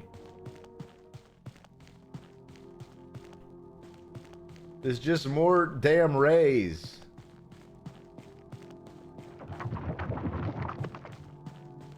The Kawaii Gallery. Now it's finally drawing. The Pinterest eggs, great. The super cute book of Kawaii.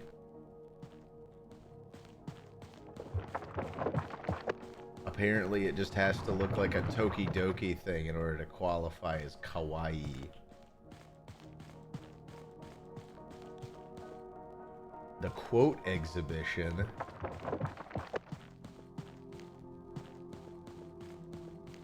Well, this is interesting. Have we gotten our fill of this thing yet? This is all from... This isn't from Ray William Johnson. It's from your favorite Martian.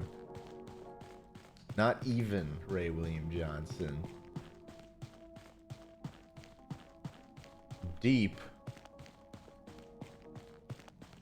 I need another input.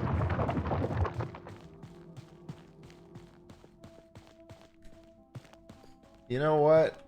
It just led me into a trap.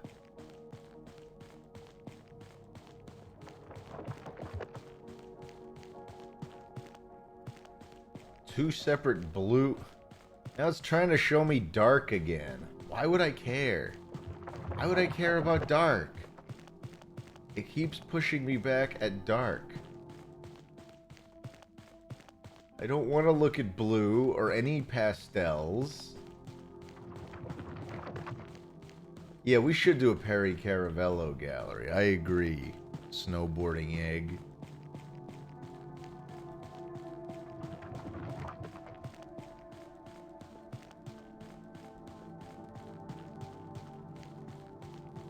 You know what? I'm like this close to just being done with this thing. I'm this close. I'm this close.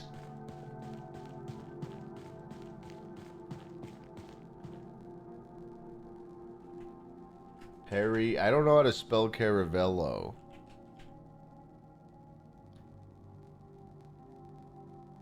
Close enough, I'm sure. Did I miss one of the R's? There. Oh! There he is. He just showed right up. The whole world has become Perry Caravello. Always with his iconic look. Oh my god. His iconic fedora. Always present.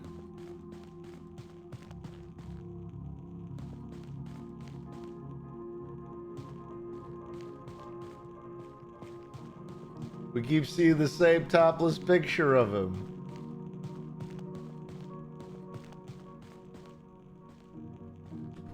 Alright, that's enough Perry already. Alright, let's see. That is Simon S. Salty. That is correct, you guys. Really? You want me to search Tomar fanfic? I don't know what to expect from that. So this opens up with a... What is this? Is this a Loud House fanfic? There's Tomar Ray from the Green Lantern. Fox and Falco. What does that have to do with Tomar? I can see what it might have to do with fanfic.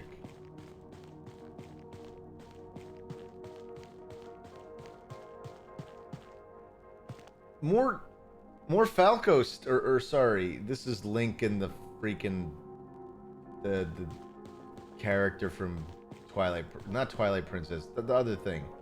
There's Naruto and Baruto and Best of Tomar. That's probably just an actual like Auto Heckle or Oni Plays compilation.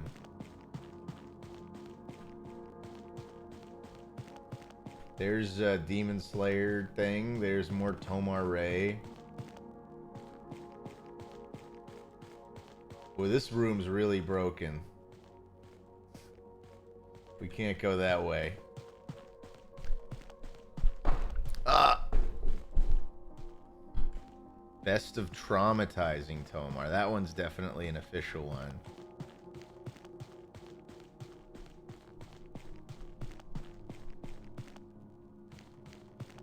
All right. I'm giving up on this one. What should we try next? Dingle Dank really wants Muppets. Why Muppets? Smiling Friends, I'm honestly afraid of what we'll get if we stick around long enough. I've seen a lot of Smiling Friends drawings. Let me tell you. Tamers, 1, 2, 3, 4, 5. That's from Broken Mojo. I just discovered this guy. He is something else. He's probably... all I will say is he's one of the... Bardonic. Oh my god. He's one of the biggest Sonic Underground fans ever. It was your idea, Broken Mojo. Everybody can thank Broken Mojo for whatever we see in the Bardonic exhibition. That's the character Bartleby, ex Sonic the Hedgehog. Which Bartleby was apparently like a one-off Sonic Underground character from like a single episode. There's Bartleby. And there's Bartleby and Sonic. Oh, this is perfect. You guys... This is the DeviantArt exhibition. The Uncle Chuck exhibition. Tell me that's not an objectively funny drawing. Oh my god.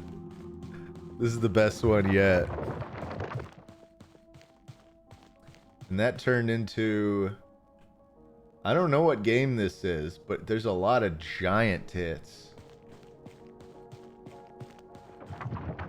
Yo, what have we wandered into? Oh, there you go. There's more that's the actual character Bartleby, I think, from Sonic Underground. I have no idea if that's a screenshot. I never actually watched Sonic Underground. Oh, Oh god, it's more Bartleby X. Tell me these drawings aren't funny to you guys. Sonic, run for away! Oh, run far away! This is almost all Tamers 1, 2, 3, 4, 5.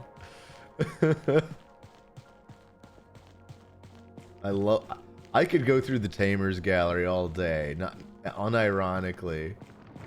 This is some of the best content we've had so far. So much variety, and it's always Bartleby and Sonic. Oh my god. Oh jeez. Oh my god. Alright, I'll F5. But that was my favorite run so far. This is quickly turning into a fetish stream, says Zura Fruit. It's one man's fetish is another man's pure comedy gold. Oh yeah, we could look up Andrew Dobson. That'll work out well. Yeah, what if we look? No, I don't want to look up. All right, I've seen enough. Oh, I've seen enough.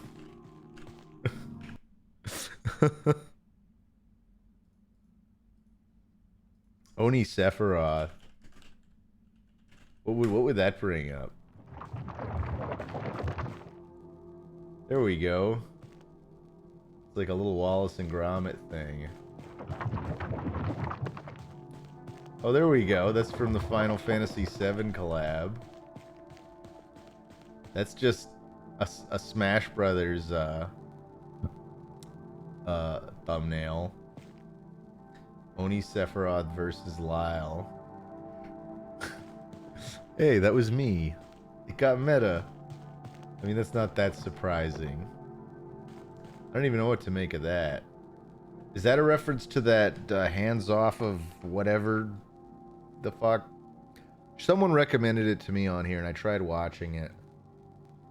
And I don't know. I couldn't get into it.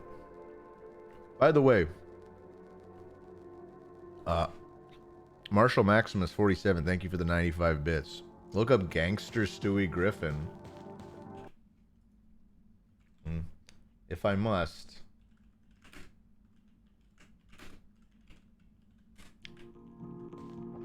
I hope I don't regret this. This feels like something I'd like find on an actual t-shirt in like downtown New York. Someone would be like selling this outside a Yankees game. There'd just be like a stack of these t-shirts. I don't know, where do you find counterfeiters the most? Usually like outside of concerts and sporting events, right? They just go where the people are.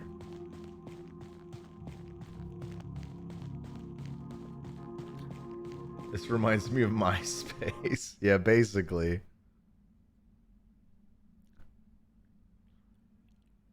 Look Tomart's You or Butt Ugly Martians or Scott Wilkers. I don't want to type any of those. Chris Chan, I'm a little afraid to type in. Who knows what could come up. Mr. Opalepo, thank you for resubscribing for 3 months, earning your second Tomar Emerald. Just One Piece? You might as well just say Bon Clay.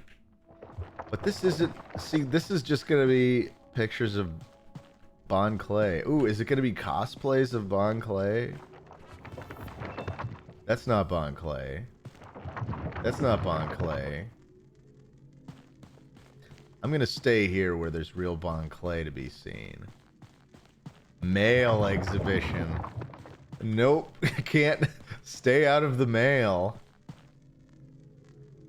Now we see generic cosplay of a clone trooper and some Twi'lek character whose name I never bothered learning.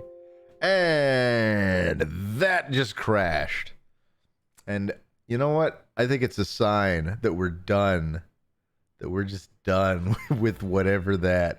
But thank you for the recommendation, Ozma. It was fun while it lasted. Manoyo82, thank you for the 100 bits. I remember the swap meet my parents worked at always had gangster SpongeBob shirts.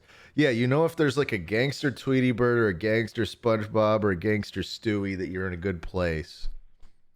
That you're gonna find something cool. And Marshall Maximus 47, thanks for the 169 bits. Big Knee Lover, I dare you to look it up. Look, the program crashed. The fates themselves wanted us to stop doing whatever we were doing. We were playing with fire in that anything gallery. But yeah, if anybody does want to check that out, try it for themselves. It's called the Anything Gallery on itch.io.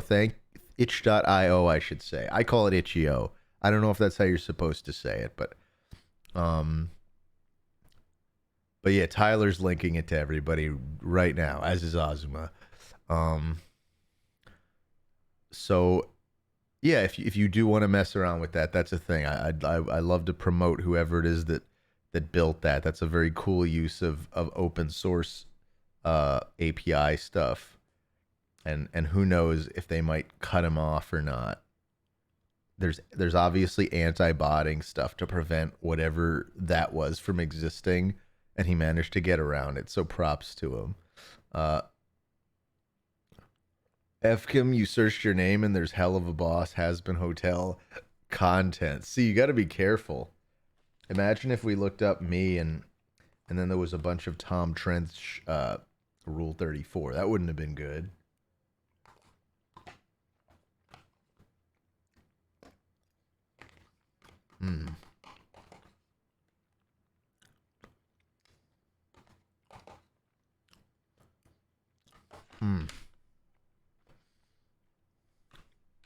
It's taken me like several hours to eat my dinner because of the pacing of all this. But thank you guys for bearing with me while I do it. Good thing Gadget was just eating a hot dog. I agree, Ozma. Good thing.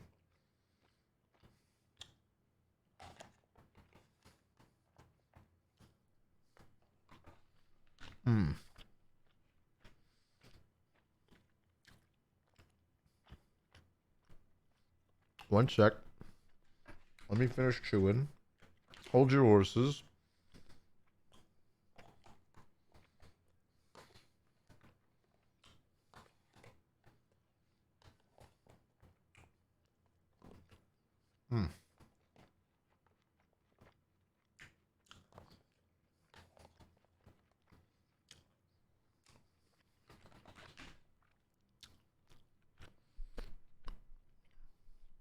Anything over a mouthful is wasted.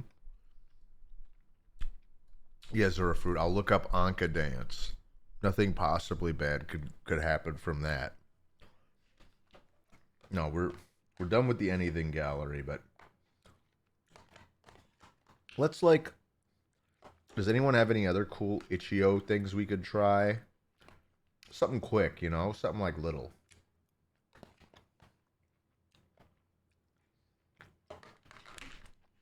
What does that mean? Asked Hasim Fafaroni. Reuniclus shared. Wasteland Kings. Oh, this is the original. Is this the original Nuclear Throne? Oh. Oh, this is the prototype of Nuclear Throne. Wouldn't it make more sense to just play Nuclear Throne? Wait, one sec. One sec. That was spicy. I was wondering what the red stuff on the corn was. I think it was sriracha or some other kind of pepper. Whew. It's good though.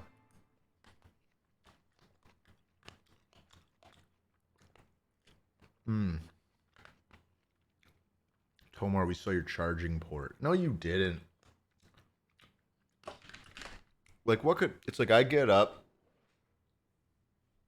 I turn around. There's no way. It's not visible. There's no way you saw anything, Arby's Gaming.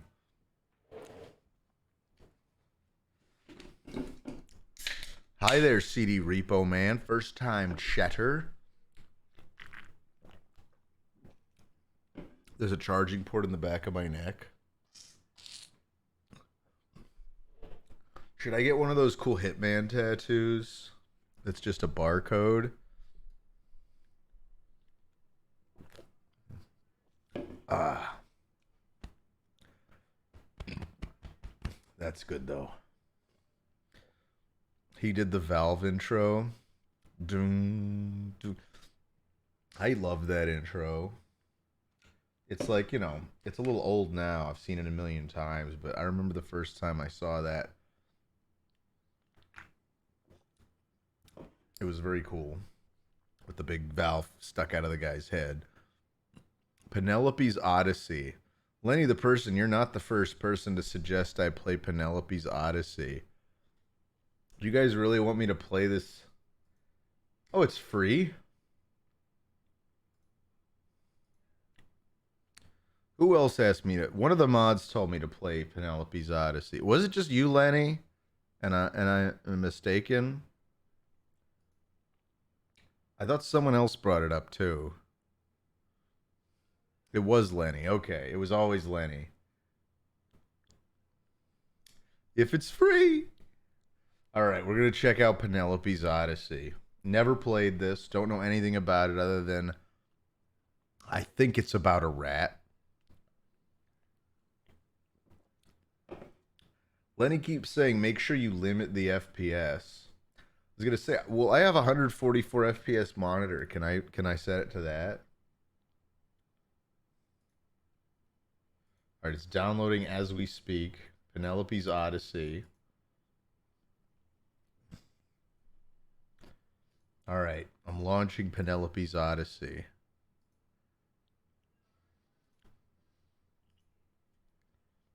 It's launching. Stand by, launching Penelope's Odyssey.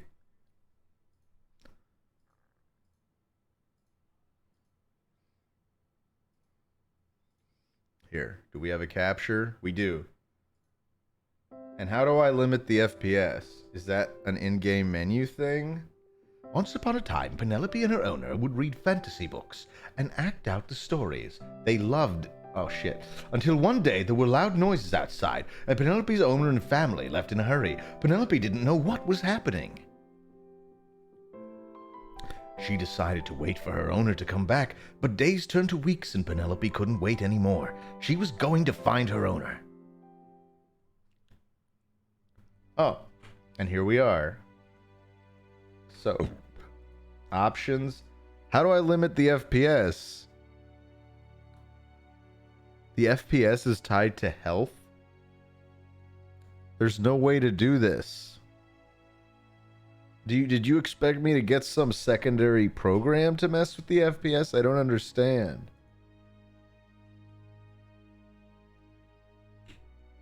Okay, press enter to continue. Use space to jump.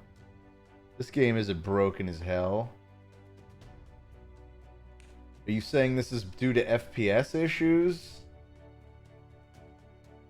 Oh, this is virtually unplayable as it is.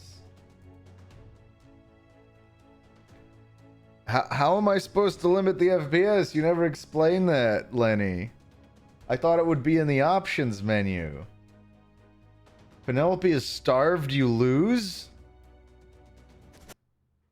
I see what you mean about... No, I didn't limit the FPS. No one How do I limit the damn FPS?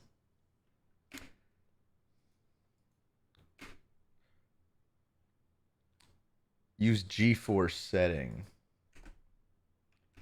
All right, let's see.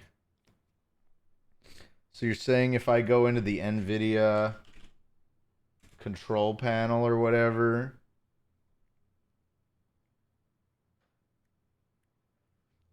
Come on, you guys. Stop. Everyone's giving me a hard time about limiting the FPS. All right, let's see. Manage 3D settings, program settings. Let's add a new one.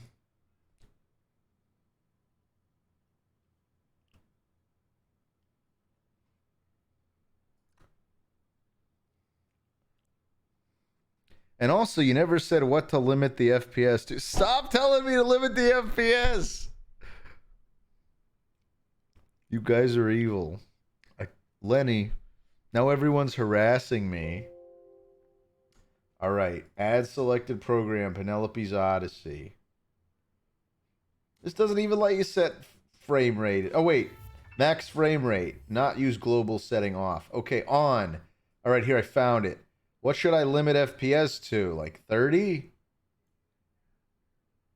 Limit it to 60. Okay. Alright. Max frame rate is now 60 FPS for Penelope's Odyssey.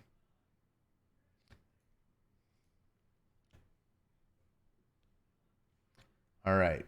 We're launching this again. I don't know why the capture isn't working. Oh, there we go. Once upon a time, Penelope and her owner would read fantasy books and act out their stories. They loved each other and were almost never apart. Alright, that was the part we missed.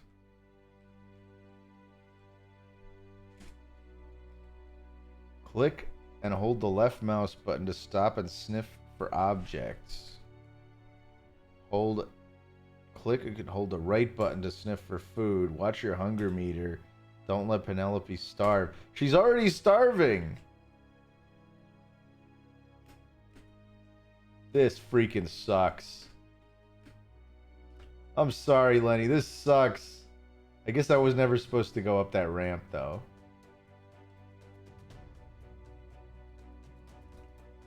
Right-clicking to sniff for food. There's food.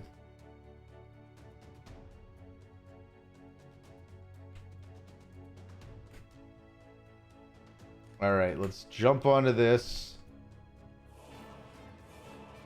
This is some of the most cockamamie bullshit ever created. There's like this horrible like delayed acceleration on the camera. Oh my god. It's like someone programmed this to be intentionally unplayable.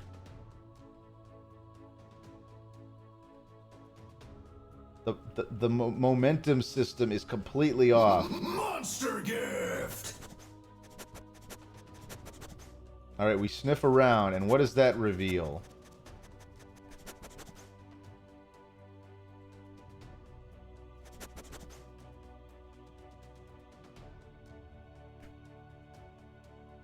Oh god, just jump out the window already, Penelope. Oh, I guess we were supposed to jump out the window.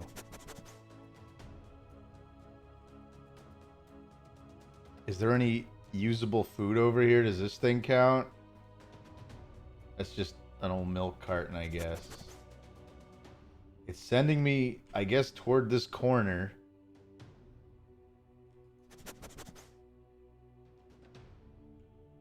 Whatever. We'll just jump down. Just a stupid rat anyway.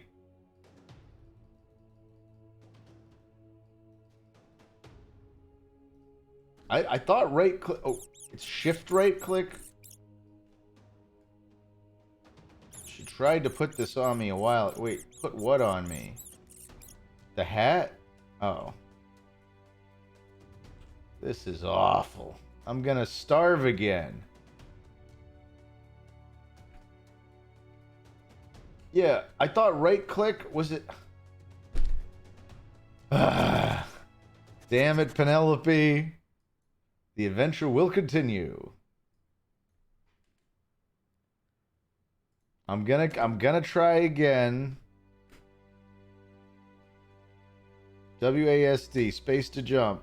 Click and hold left mouse to stop and sniff. Click and hold right mouse to sniff for food. Doesn't seem to work right to me, but here. I guess it sort of highlights the food.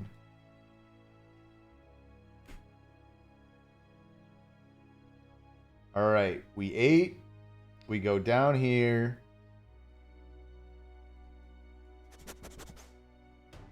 All right, I'm supposed to go this way.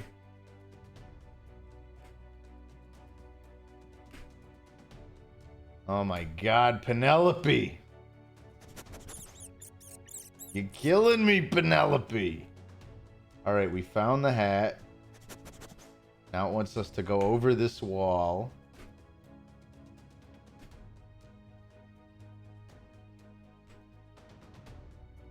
Oh, there's food up there. We gotta get that food, you guys. Penelope's gotta eat.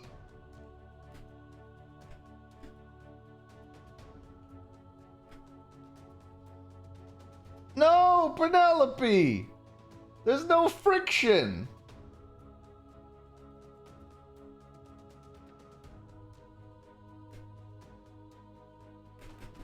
No! Just fuck you! Penelope! Can we get on top of this pile of stupid, awful textures?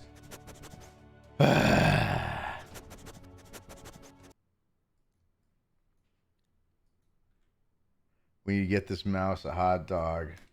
I wish I'd limited it to 30 FPS. Oh, Lenny.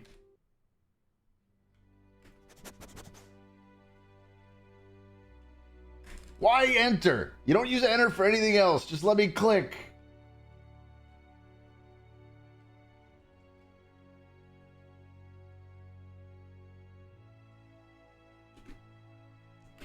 All right, jump.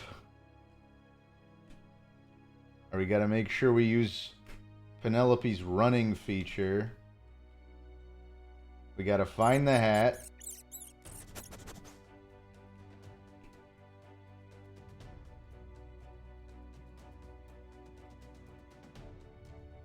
Oh, there's food right here by the cones.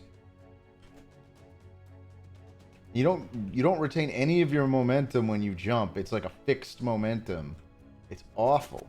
It's just awful.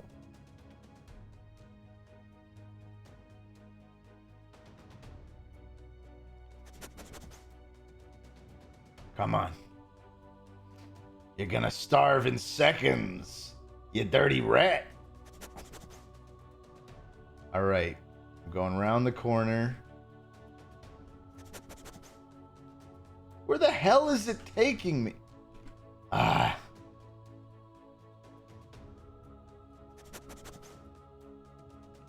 There's another thing.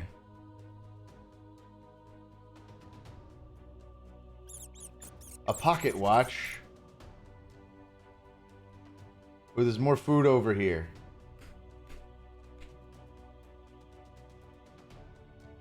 Damn freaking camera, I swear to God. It won't let me jump.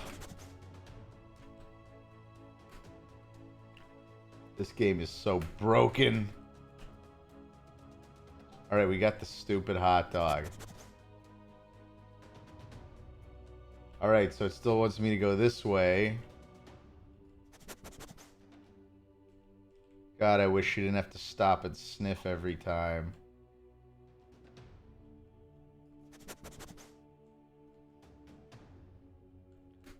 Oh, do you guys like this giant invisible wall between these cars? Ooh, I'm getting mad. Gammy's getting mad.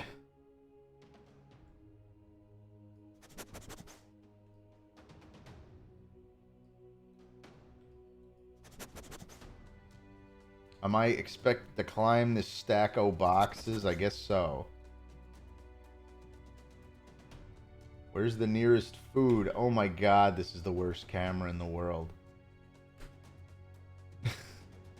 This is the most frustrating thing I've played in a very long time.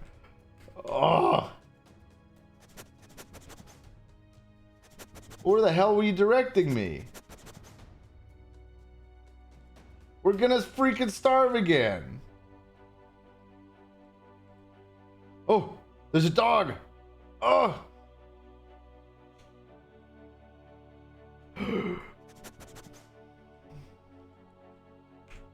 Okay. Penelope lives to sniff another day. Oh.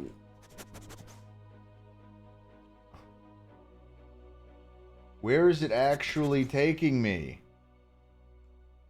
I have no way to... No, I need to stop clicking. All that food is gonna be for nothing at this rate. We climbed all the way on top of this, and it... Can I push this door open? No, of course not. Look, I will jump back on the crates again, but they're being very unclear, very unclear. Okay, I drop down here. It's this thing. Well, now we got to get back out of this godforsaken pit. Oh my god, we're gonna starve!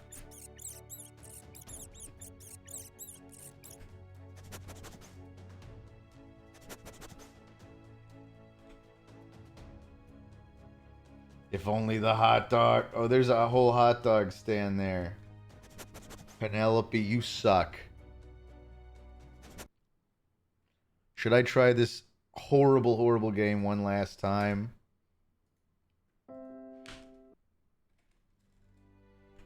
Alright. We don't even need the bedroom dogs. We're going straight out the window.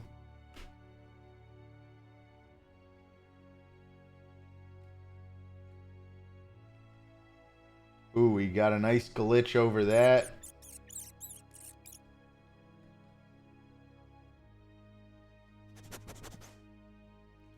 Okay, now where we're going is we're trying to find that pocket watch.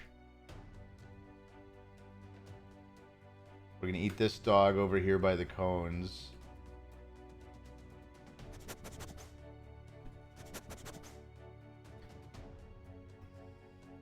We got this, you guys. We're learning. We're a learning machine. The human mind is an incredible thing. We got another top-off hot dog. There's the beautiful pocket watch.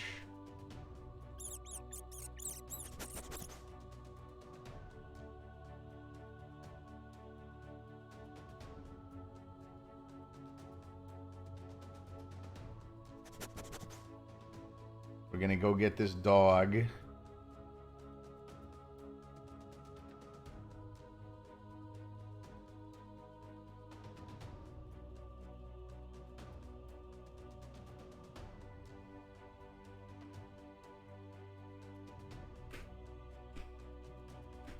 Oh, you terrible thing.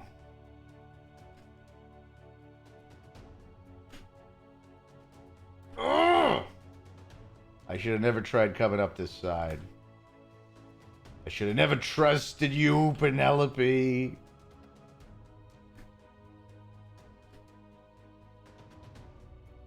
Oh. Now let's hope we don't starve in this hell pit.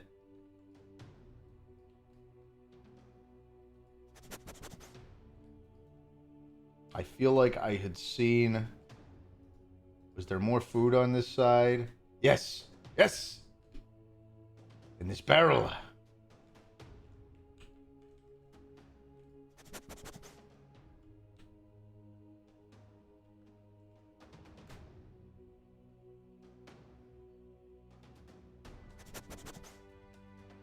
What?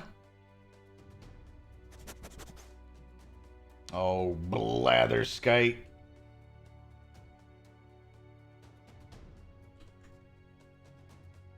We're gonna find it.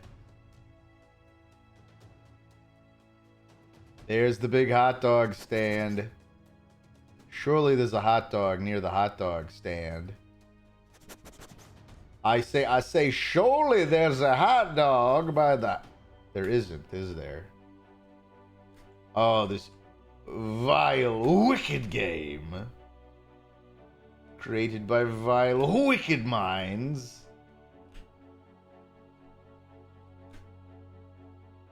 We cleared the fence!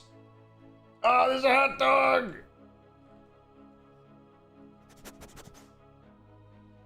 Alright, this way.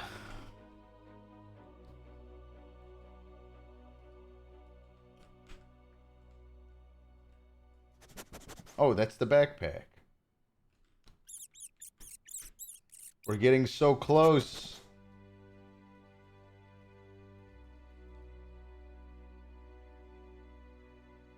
There's a downed traffic light.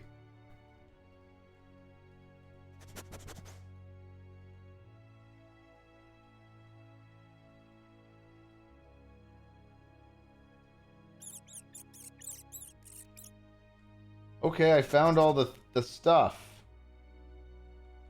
Wait, was it... Is it pointing me this way? Sure seems like it. And I have not been able to find any food. One by one, Penelope found her owner's belongings throughout the city. Eventually, the scent led her to the forest at the edge of the city.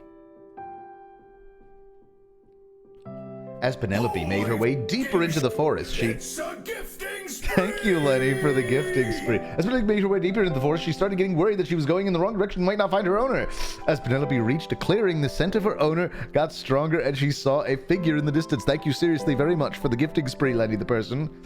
As Penelope reached a clearing, could it be her? The adventure will continue. Are you serious?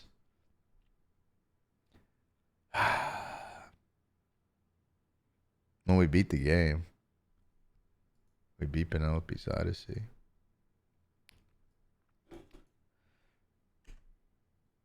Thanks for that, Kurt Copperstein, Brian. Why does this game have executive producers and a Are you kidding me? Way too many people worked on this game. I'm sorry.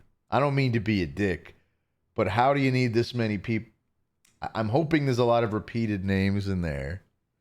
That's way too long of credits. I expected that to be one guy made this. Ah, that was not worth it. It's all because we limited our FPS. That's the only way we were able to get through it. Oh. I do appreciate the gifted subs, Lenny. The Russian torture simulator. Harold Krell says, I made this. Why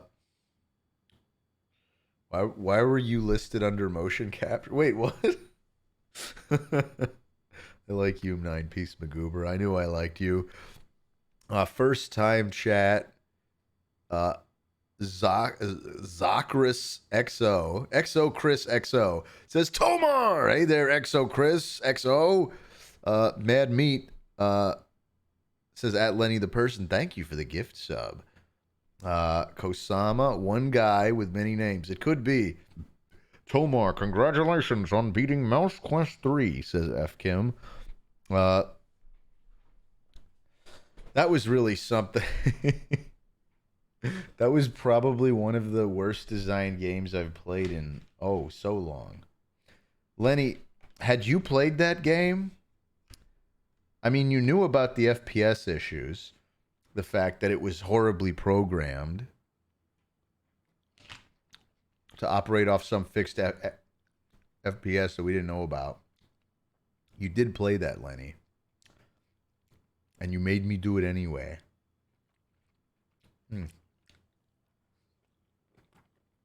Pardon me. Just eating an artichoke heart.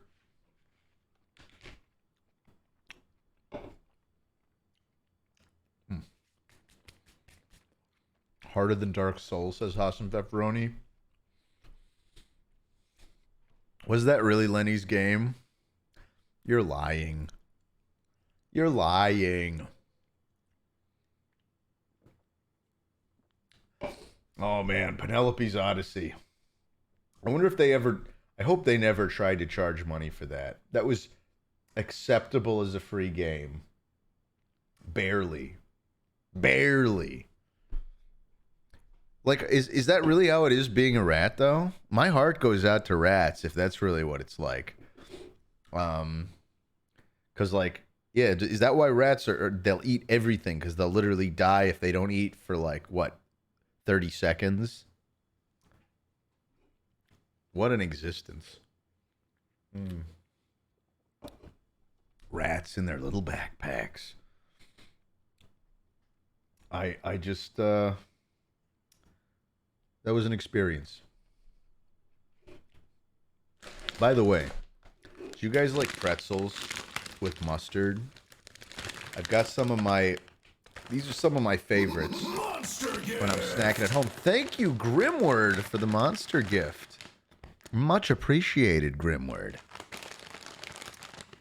But yeah, I love these Snyder's little sourdough bites. And I like just... It's my dad that got me on this kick of basically just individually... Because I know it's more efficient to just have like a little thing of mustard and dip it.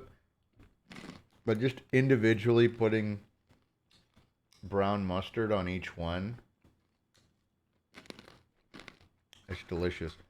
I'm sorry you can't have bread, Baffy Lamb. Pretzels are a very important thing in my family.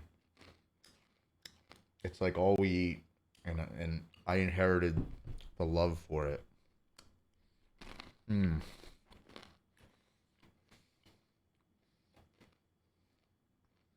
Just a little dollop of mustard on each one.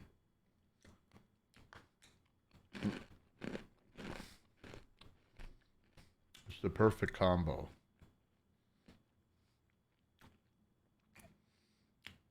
I mean, and the great thing about something like brown mustard versus like, you know, honey mustard or peanut butter or all those other options is that this doesn't add any extra calories because there's already plenty in the pretzel.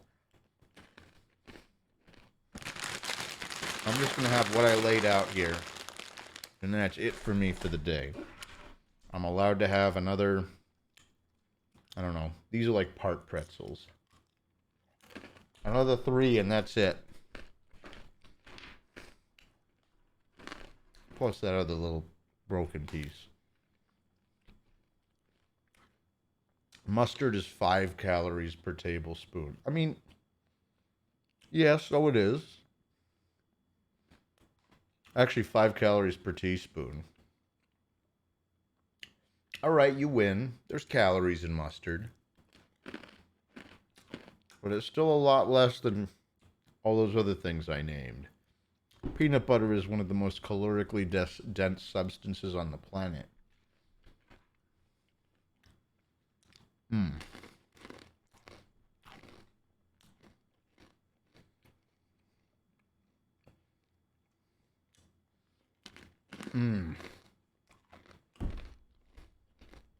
Oh, I love brown mustard, you guys.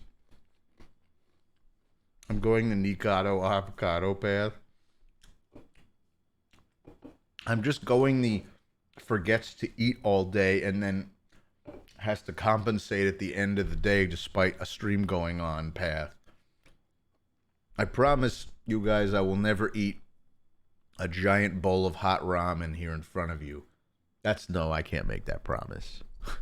It won't be it won't be that guy sized. I'm not a competitive eater. It's time for Tomar's pretzel mukbang, ladies and gentlemen. Blue Carrot wants some ramen. Have you, man, good, real, like, still to this day, my favorite ramen is this place. It's a Shinsengumi Hakata ramen. I think there's still one in Little Tokyo. And the original one is in Gardena, is it Gardena, California? I think it's Gardena. It is one of the best. And it's real Hakata style ramen. Like, it's having now been to Japan and tried ramen in at least Kyoto and Tokyo at multiple restaurants. And some really good ramen. I could say that the ramen we have here in LA is comparable. I'm not saying that, I'm sure in Japan you could find so many different varieties of ramen that you never find here. But as far as like tonkotsu ramen, like the pork, like the bone, the pork bone ramen, uh, I do think the stuff you can find in LA at places like Shinsengumi and Daikokuya really is pretty close to what you can get in Japan, which I think makes sense because most of the owners, I think, they're franchised from Japanese, like actual restaurants in Japan or something. I could be totally wrong about that, but it's good stuff. I've had craft dinner. Is that like ramen? Says Liv Hardman. Yeah. Noodles is a cat.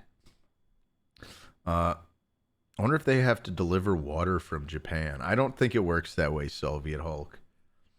Good ramen is it really is all about, that extra effort that goes into it. Kosama says, if you like Hakata ramen, go to Tokyo Market in Gardena. They have a Japanese restaurant. Yeah, no, I was just talking about Gardena. Shinsengumi Hakata ramen. Yeah. Unless the one you're talking about in Gardena is different from the one I'm thinking of. But yeah, that is literally my favorite ramen I've ever had. Do I slurp up ramen like Naruto asks? Golden Pen HD? Absolutely. I absolutely slurp up my ramen like a Naruto. Your cat being involved in some ramen murder mystery is a great Ace Attorney setup. Thank you for that idea, Drawing Blood. We'll take that into consideration. now Broken Mojo's upset that I said ramen, but I followed up with Naruto. You see, I incorporated it into my bit. You gave me content, Broken Mojo. I incorporated. I absorbed it. I stole it, and I won't give it back. Do you like your noodles firm or soft, Tomart? That's a good question, Soviet Hulk. To be honest, I like them firm. Usually I go for the more firm noodles when I have the choice. Soft noodles are good. I don't dislike soft noodles, but like a perfect al dente is like supreme ramen experience. Evkim asks, which anime has the best food appearance? That's hard. I don't think I've watched enough food anime. It's like, I mean, the first thing that comes to mind is like Food Wars, which does have a lot of really good stuff. Yeah, Spirited Away. That's a very good one, Uncle Christian. Man, when they're eating the freaking meats, the parents, like before they turn into pigs, some of that stuff just looks ridiculously good. That is meat that literally you die, you're cursed forever and die for eating. But it looks so good.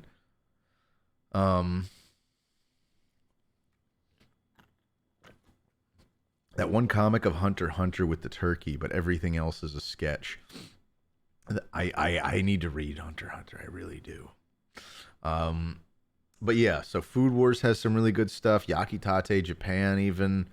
Not that I really liked the anime very much, but I read a lot of the manga until it turned into like just an annoying shonen manga about bread-themed aliens invading Earth or some crap. They got really desperate in the later volumes, and I just checked out.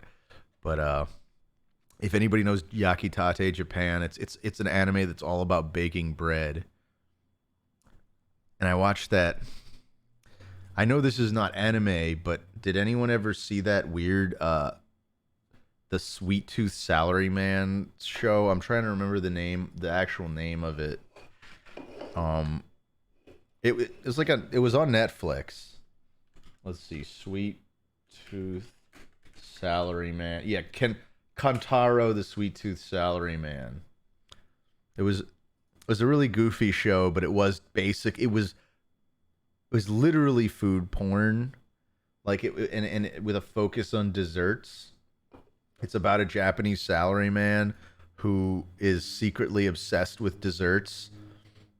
He's like a sales guy, and he's so good at his job that he's able to make extra time to like eat desserts to write in his like food blog. It's a goofy thing. There was an anime about how a girl eats ramen that was a fun watch. Says Soviet Hulk. I have no idea. I have no idea what that is. A Japanese girl that eats ramen. Did you just link to the Kantaro IMDb? I guess you did. It's. I think it only got one season and never got renewed. At least, yeah. As far as I know, it only ever had like 12 episodes. But it was something interesting. Tomar, why does she have to be Japanese? SMA. What are you talking about? It's an anime. I just assume she's Japanese, I guess. Ramen Fighter Mickey, says Hassam Pfefferoni. Is that a thing? I've never heard of that. You ever watch Vinland? Asks Zen Zane Art. No, I haven't. I helped do like a quick like dub test a long time ago for a friend of mine that was trying to pitch like a Amazon to get the rights for Vinland Saga. I don't know if that ever worked out, but I think I voiced Leif Erikson in a clip. But again, that was very unofficial. So I'm by no means the English voice of Leif Erikson in Vinland Saga. And I assume by now, yeah, it sounds like Sentai. This was years and years ago. It seems like Sentai got the rights ultimately. And I have nothing else to say beyond that. I don't want to hurt anyone's. No, you know what? I'm just not gonna talk about it. Would you want to go into the dubbing? Would you want to go into the dubbing side of voice acting? What do you mean by that, Treyslov? Like the engineer? I kind of already am. I don't know if you're saying that because you don't know that I've voiced for anime before, or I don't know, but I mean, yeah, voicing for anime is fun.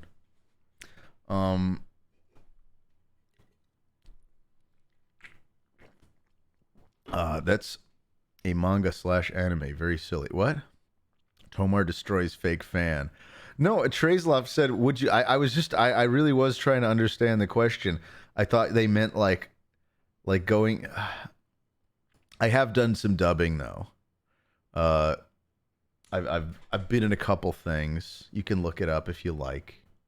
But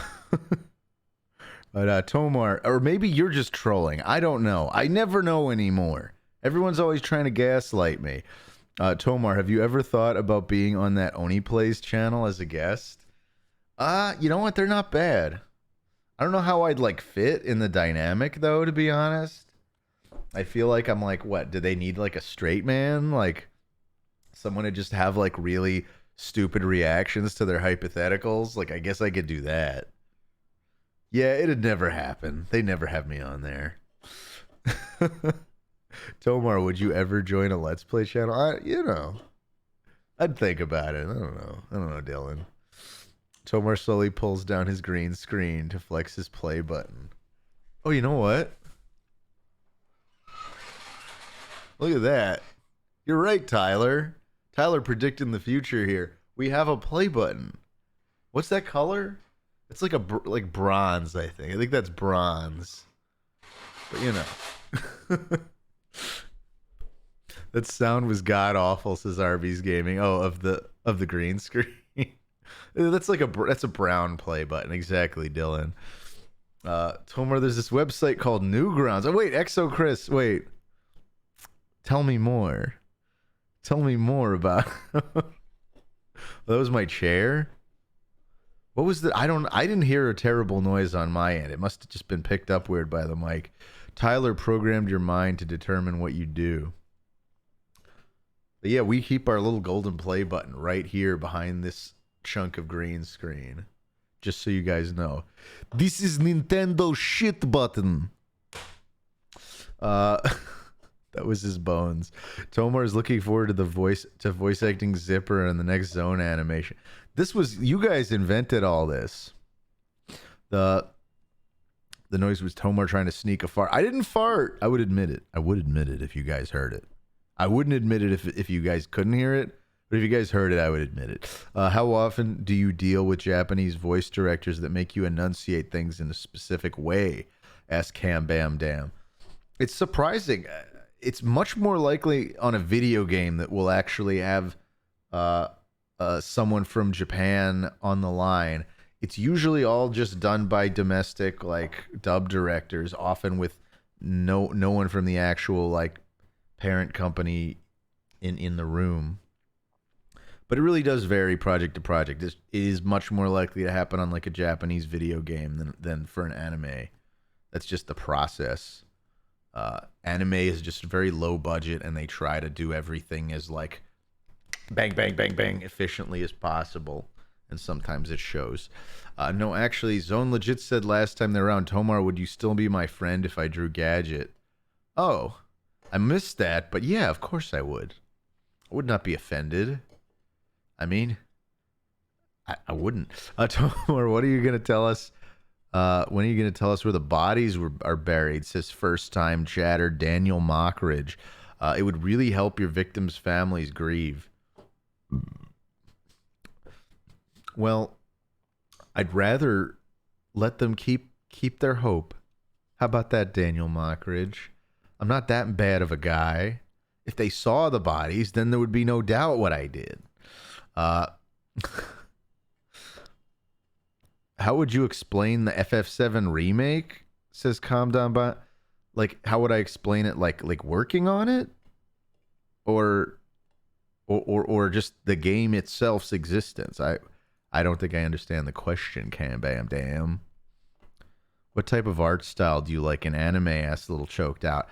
Honestly, like I like all. I could go for all sorts of stuff, but I particularly like anime that just doesn't adopt the typical like moe crap that people have been doing since like the early 2000s. Like I said, I personally found Ranking of Kings to be extremely charming. Extremely, extremely charming.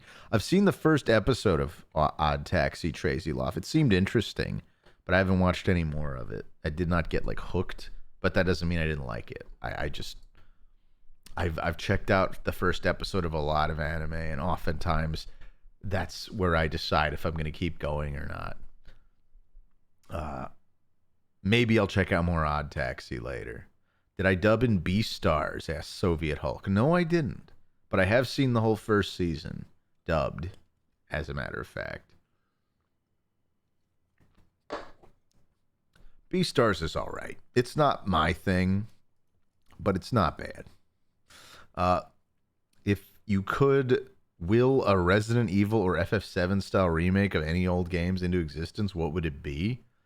I don't know, Kigp. I don't know. I've never thought about that before.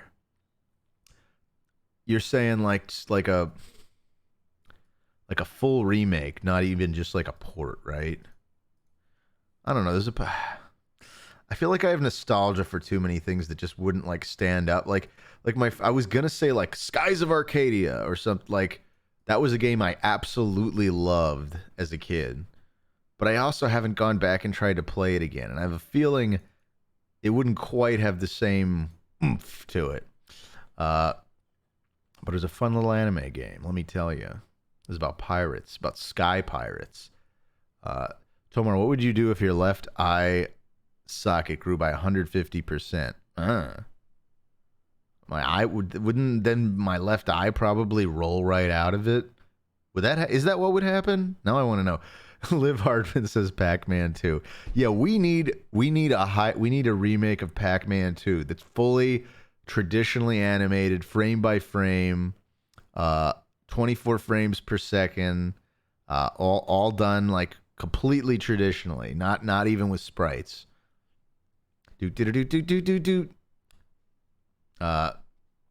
Pac-Man 2. It's Connikins. Thank you, Connikins, for resubscribing for 2 months in a row. Tomar, love watching you. Banny's hope you. Is Banny's a? I'm assuming that's like an emote or something. Hope you and chat are doing amazing. I'm doing great. It's been a good night. Or, yeah, it's been a good night. Did I just say good night? Did I just say good night? I mean, it has been a good night. Tomar, are you ever going to change your IMDb profile picture now that you're bald? Man, do you know how expensive headshots are?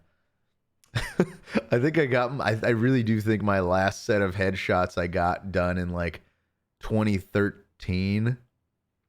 And so, yeah, that's just what I looked like at the time. But it's a long story. No, it's not a long story. I'll tell you the story behind why I even have headshots at all as a voice actor.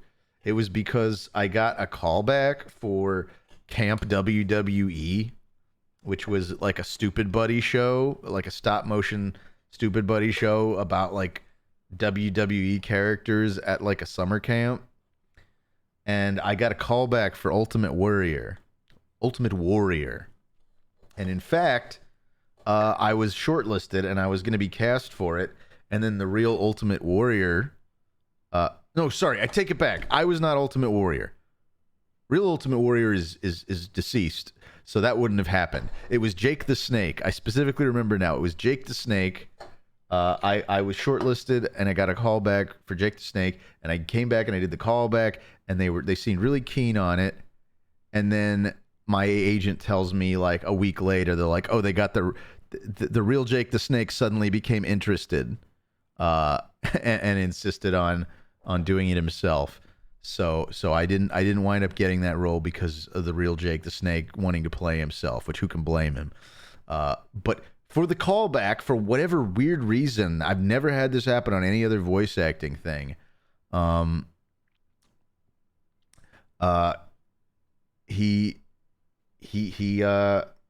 wanted me to bring in a headshot, and I was like, crap, I don't want to lose this job because I don't have a headshot. So I immediately made scheduled a thing with this photographer out in Shadow Hills or whatever, some little suburb. I don't know if a suburb is the right term. Another town here in LA County. And yeah, this guy, he was a really good photographer, but I got a bunch of those headshots done. I even got some like more businessy ones with me with like a tie. Or I don't know if I had a tie, but I had like a collared shirt on. But I didn't spend $4,000. I did spend like $300 though. It's still a lot of money. $300 to get pictures taken. But he did a good job. But it's like, no, I don't want to do new headshots. I really don't. And it's like, I guess I could just take my own, and maybe that is what I should do.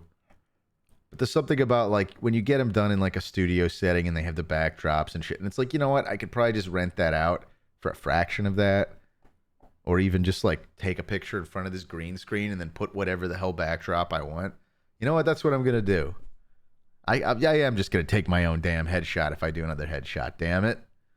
I just do portrait mode, right? Here you guys. Let's do our headshot. We're going to do our new headshot.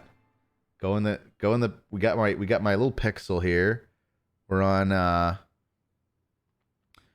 portrait mode. Here, actually, let's use the front camera. That way you guys can see.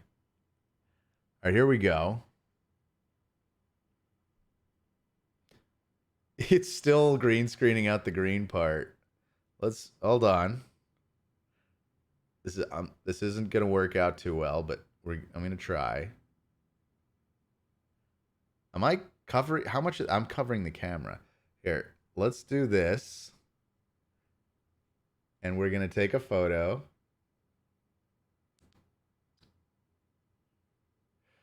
All right.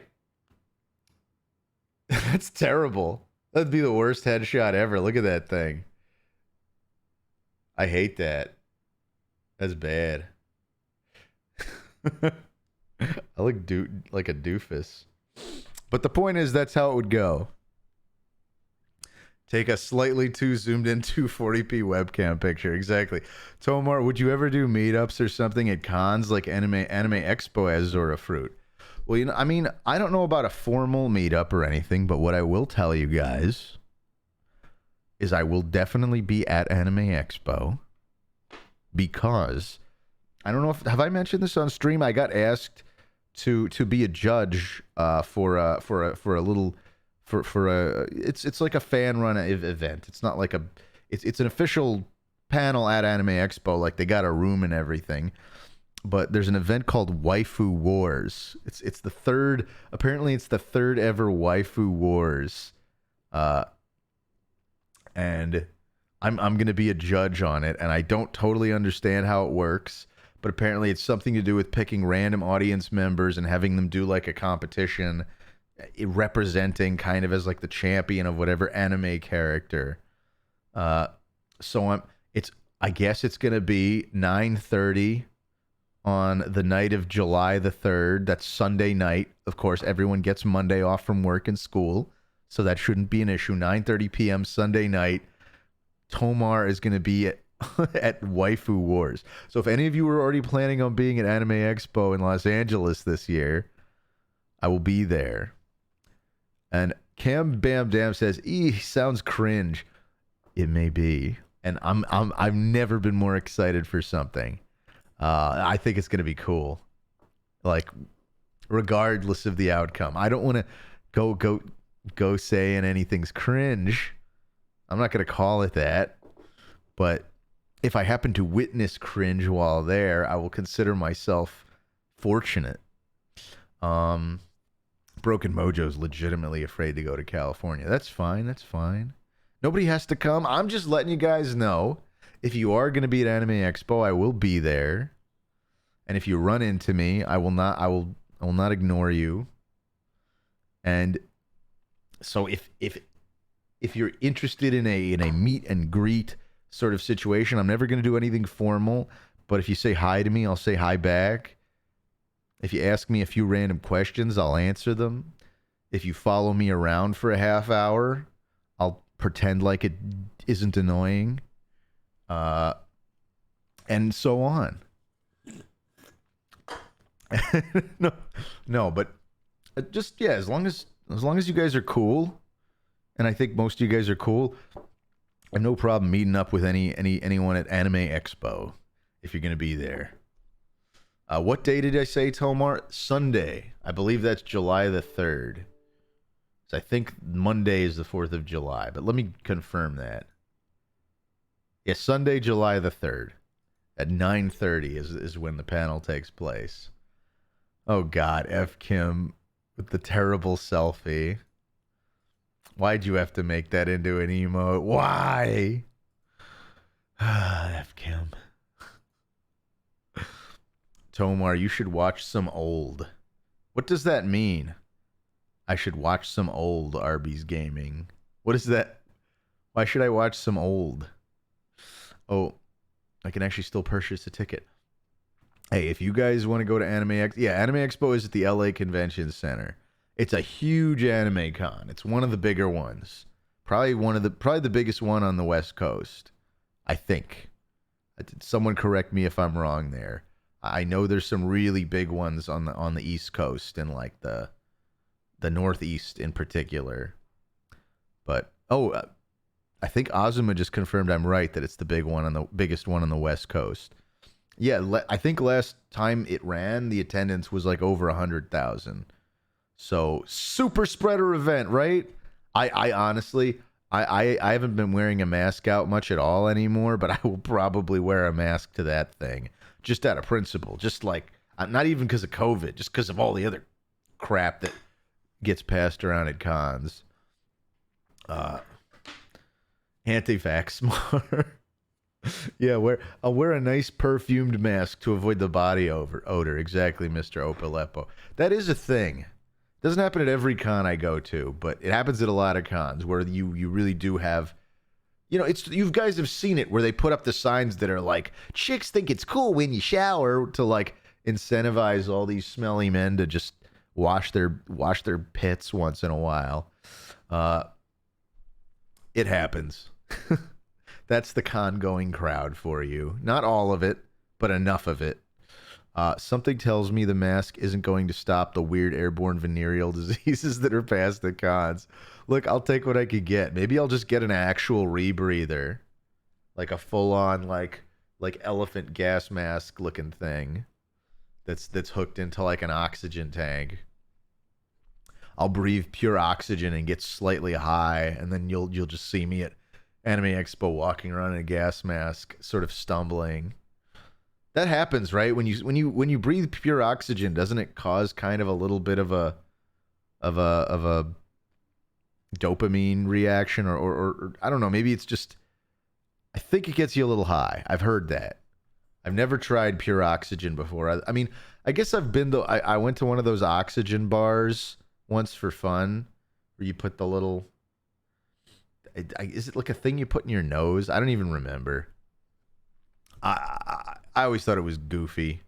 Tomar, pure oxygen doesn't exist. That's a myth. All right, fine. Then what? Then what? Yes, it does. It's called O2. O2 molecules. Bubbles in your brain. You're thinking of, oh yeah, people do breathe in a little bit of pure oxygen before they dive, right? Because it helps get the nitrogen bubbles out of your blood or something like that.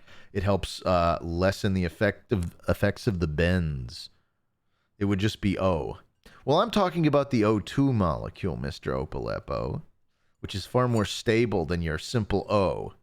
Your O would just bind to O2 and create ozone, and everybody knows that, silly. Pure oxygen stopped existing after Tomar destroyed the atmosphere. Excuse me, I only breathe O. I said O2 is stable, but O1 by itself is not. That was my point, Soviet Hulk. It would bind with the O2 and form O3, or ozone. Tomar, can I sleep in Maya's room No. Wait, are you really thinking about coming down here for AX? We'll talk offline, Azuma, if you're really thinking about coming down here for AX. But I think that we already have other friends coming that are going to be staying in the guest room, aka what will one day be Maya's room. But I know you were mostly joking anyway, but let me know if you do decide to come, Azuma. I'd love to meet up. Just pack like 10 people in there. Yeah, sure, Tracy Lava. I'm sure everyone would. That is what people do, I guess, when they go to cons. I remember that. Even I never wanted to do it myself, but there would always be like the room where it's like one hotel room and there's like 12 people who just all decided we're sharing this hotel room and we don't really care about the logistics of it. And then, yeah, it's like 2 people get a bed and then everybody else is like just sort of sleeping on like their backpack as a pillow. Let's not get into the logistics of it. Soviet Hulk pre-games in hotel rooms. I see. And then 5 shit themselves, says Azuma. I mean, that's stuff you really do put up with that kind of crap when you're younger. Even I did. I've definitely been in some of those rooms before. I started going to cons in like 2008. That was the year of the con for me. I'd never been to a con before 2008, and I went to like MegaCon in Orlando because it was close by, and I wound up going to Anime Boston, and I went to New York Comic Con, and I went to Big Apple Con to meet a bunch of Newgrounds people. I had college. I can't think of a time when I had more free time than college, because I was working part-time. I had a bunch of money, and I had just moved back in with my parents to save money. So I had all this money to travel with. So I spoiled myself a bit in 2008, 2000-ish. Yeah, mostly in 2008. Anime Expo, in my experience, is way more fun. I enjoy it every time I go. My favorite part about Anime Expo, I think, is the people watching. You know, whether we're talking cosplayers or just like listening into like little conversations that weebs have when they completely have their filters turned off. There's nothing quite like being at a big anime con. You hear some of the funniest, most absurd shit. I look, I'm talking about doing this. That's not stalking Broken Mojo. I'm talking about just sitting in one place in a public area and just listening to people as they walk by. That's not a crime. I'm a paying attendee. I'm allowed to be there. Anime Expo is incredible for people watching. It's hilarious, says Reuniclus X. Listening for social security numbers. No! It's a fun place to be. And when someone does engage in conversation, there's nothing quite like it. There's nothing quite like being at a giant anime convention. I'm very exciting. Sorry, I'm very exciting. I'm not. I'm very excited to go back to Anime Expo after all these COVID years. Like I said, I'll take whatever precautions I need to avoid getting the con funk. But I want to go to I want to go to Anime Expo. I do. I jumped at the chance to do this panel because that's another excuse to I'm gonna be in a panel. I'm gonna be watching guys doing who knows what. I think it's gonna be great. If it's cringe, it's amazing. If it's not cringe, then it's fun anyway, right? So I can't lose. AX is way too crowded for me, to be honest. It's super crowded, awesome. It is. Took too long to get from one place to another when I'm in cosplay. People always stop me for photos. You know what? Oh, people always stopping me for photos. Oh, I hate everyone wanting my photo. It's not like I could just say no. You love them taking your photos. You love it. No, but even when you're not in cosplay, it takes a long time to go back and forth. It's a huge convention center, and it's the middle of the summer in LA. It is usually balls hot outside, completely dry heat, but super hot, usually not a cloud in the sky, very little opportunity for shade unless you're like indoors. Tomar is going to AX just to buy a gadget body pillow.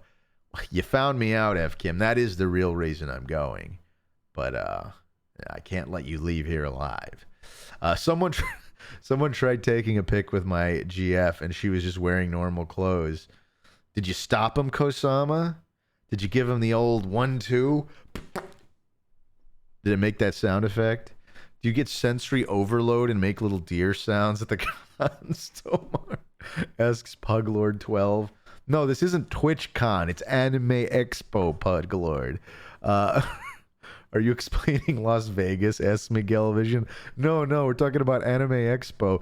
Did you actually just hop in? And anyway, Rambling Onion says, "Oh, I had forgot. Loved your work as Kochin for Dragon Ball Z Abridged." Thank you. I was very proud of my performance as Dr. Kochin. Little Churros says, "Hi, Tomar." Hi there, Little Churros. See, I can represent a little bit there. I could sort of pronounce the word churro. Tomar, are you behind the depiction of Gadget in Chip and Dale? No, I'm not behind that, Daniel Mockridge. I'm not as upset by it as other Gadget fans, but my complaint about the use of Gadget in the Rescue Rangers movie was the lack thereof. She was barely in the movie. But that's all I have. That's all I'm going to say about that today. I already did the famous Rescue Rangers rant. That's right. We all remember the Rescue Rangers rant from last Tuesday. Was that last Tuesday? Are you going to play the new JoJo fighting game, says Lick6. Yeah, probably. For like a week, and then not have anyone to play it with, and then stop playing it. Since you're a real voice actor, how much would a hypothetical solo indie game developer in your community that's definitely not me have to pay you to voice act anyway? To be honest, Traslov, I'm not going to get into budgeting here with you, but I will just say that I'm a huge supporter of indie stuff, and if you really want me to voice in your game, we can find a way to make it work. my goal is not to get rich off of indie developers, if that's what you're asking. Obviously you have to value your work as a professional actor, but we can work something out. Hit me up. That really is my policy. I'm not just saying that because we're here on stream and I'm trying to look good in front of everybody. By the way, did I thank Zore Kodo for the gift sub to Daniel Mockridge? If I didn't, thank you. And then Loud Exploit, thank you for the 100 bits. TomarCon 2022 when? Some of us are waiting. Well, the closest thing you're going to get is Anime Expo 2022, Loud Exploit. That's been the general message of this. But yeah, no, this is what I tell any indie dev who comes up to me. It's like, normally, here, I'll throw this out there to be honest. The objective for any kind of voice acting project, how I try to value my time, is at least, I'm at least making like $250 an hour. That is my goal. That is like a normal voice actor wage to go for. It's not like a super high wage. It's like, as far as voice acting stuff goes, that's like the area. But I'm down to do less based on the kind of project it is, the budget, the other things involved. It's nothing crazy. And I'm just throwing that out there. And an extra $1,500 for Tomar Improv, says Soviet Hulk. Look, I've had people pay me far more generously than that without me asking. I've had, but that is generally the goal. That is, and I say that like knowing other voice actors would hear this and they'd hear me say that and go, yeah, that sounds about right. Because it's pretty standard at this point, at least for LA people. You want to be making like $250 an hour, and some indie guys are like, what? That's that's no big deal, and that's like with the 2 hour minimum. So it's like I want to make $500 at least for doing a role, right? And some indie developers, like I said, I tell them that, and I'm like, I'm totally willing to go down, and a lot of them will just go like, no, that's fine, because they know they're gonna get their money back. Games, if you're really like, if you know what you're doing, you already got like a publisher, you're going on Steam, whatever, you're gonna make that back. That's a small amount. But yeah, it's not. Yeah, I've still got my day job, exactly, Uniclus X. I just love voice acting. I don't want to undercut other voice actors. That's my biggest concern. I don't want to undercut other people. I don't want to bring the value of voice acting down. That's obviously not something that doesn't help anybody out. But I'm always willing to work within people's budgets if it's just not reasonable. So I probably went into too many details on that already, but that is it. That's it. That's the magic area. I'm willing to work with whatever is fair. Fair matters a lot more to me than dollars. Stone says they'll go $500 an hour for the gadget animation. Thank you for that, Azuma. Thank you for speaking on Zone's behalf.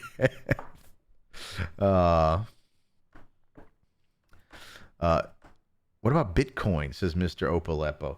Oh yeah, no, one Bitcoin per minute if you want to pay in Bitcoin. That's one. No, yeah, 1 Bitcoin per line. I've done art comes for years, so I know about charging what you're worth. Exactly, Broken Mojo. So we could pay more $250 for an hour of ASMR. I'm not saying Liv Hardman.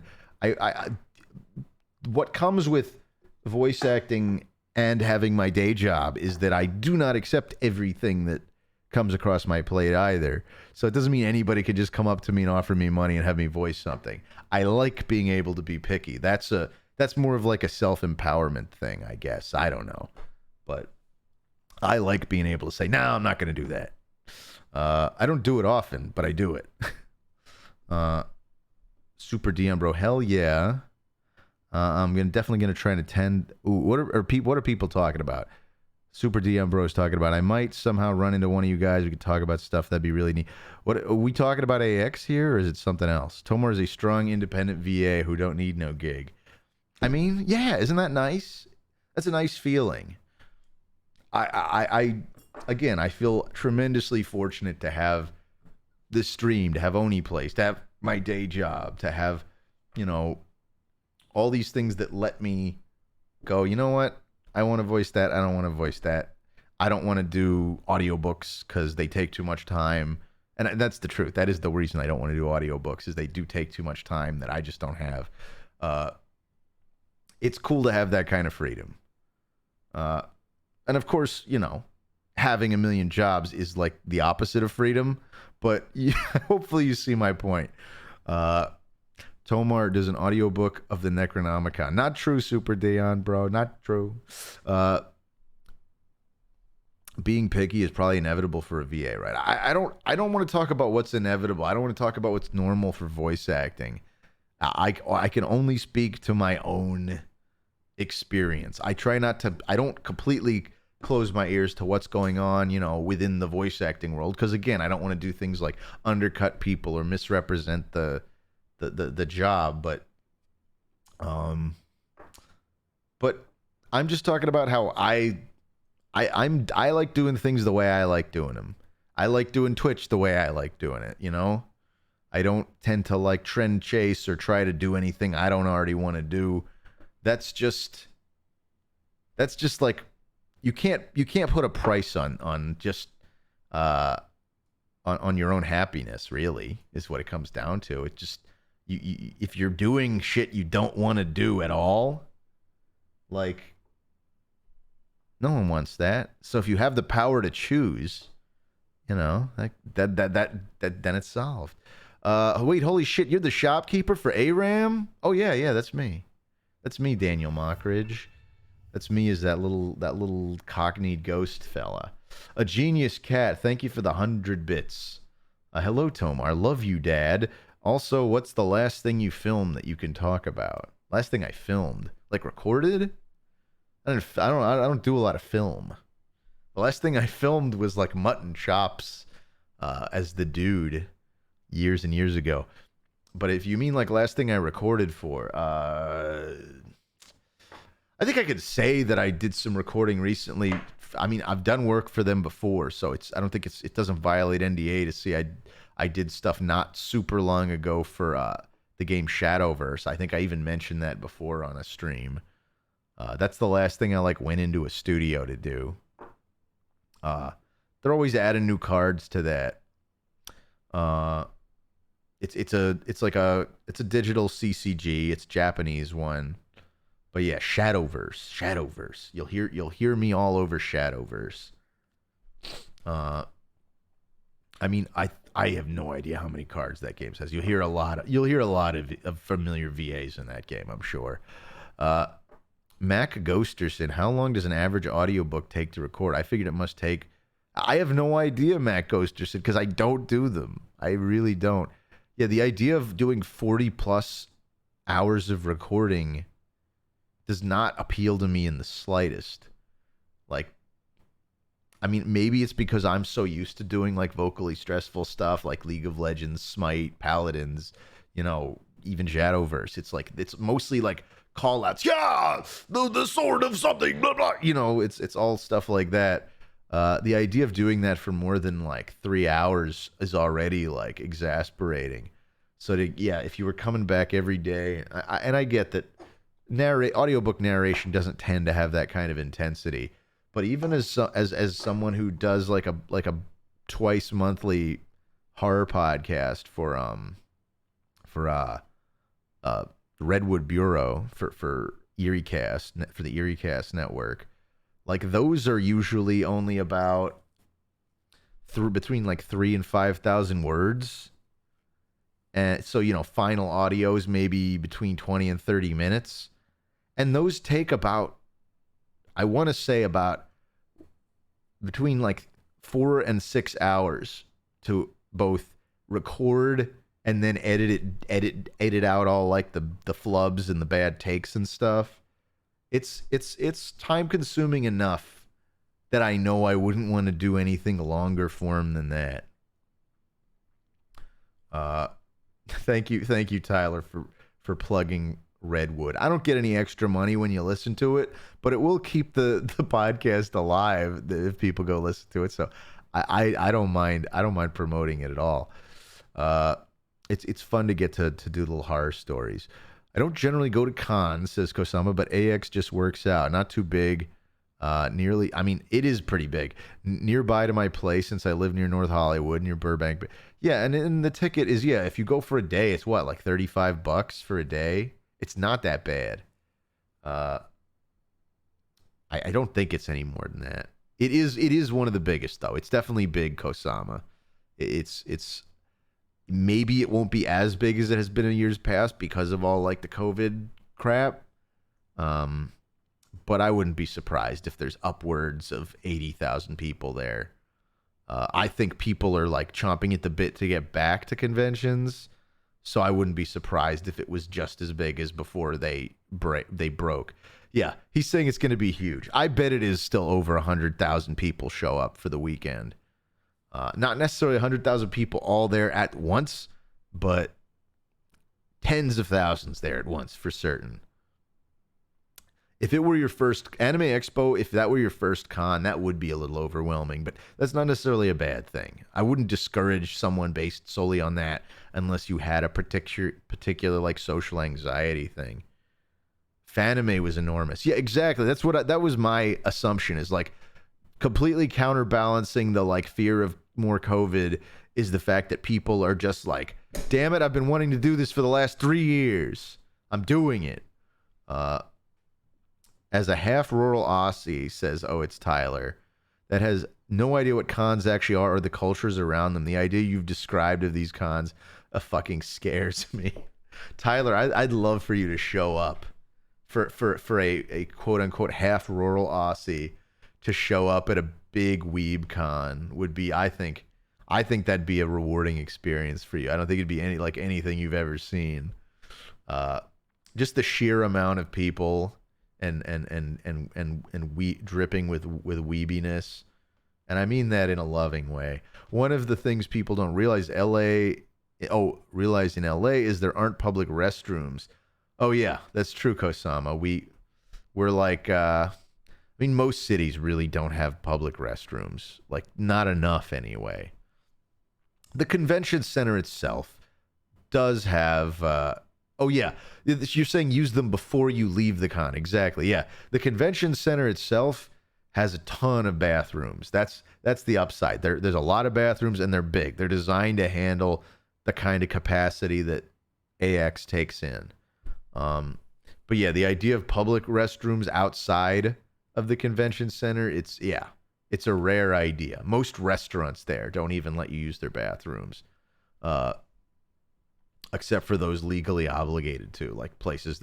I think if a place like has waiters, they do like table service, I think then they're obligated to have like a restroom available to their customers. But a lot of places downtown just don't let anyone in their restrooms. Some of the restrooms have coin-operated locks.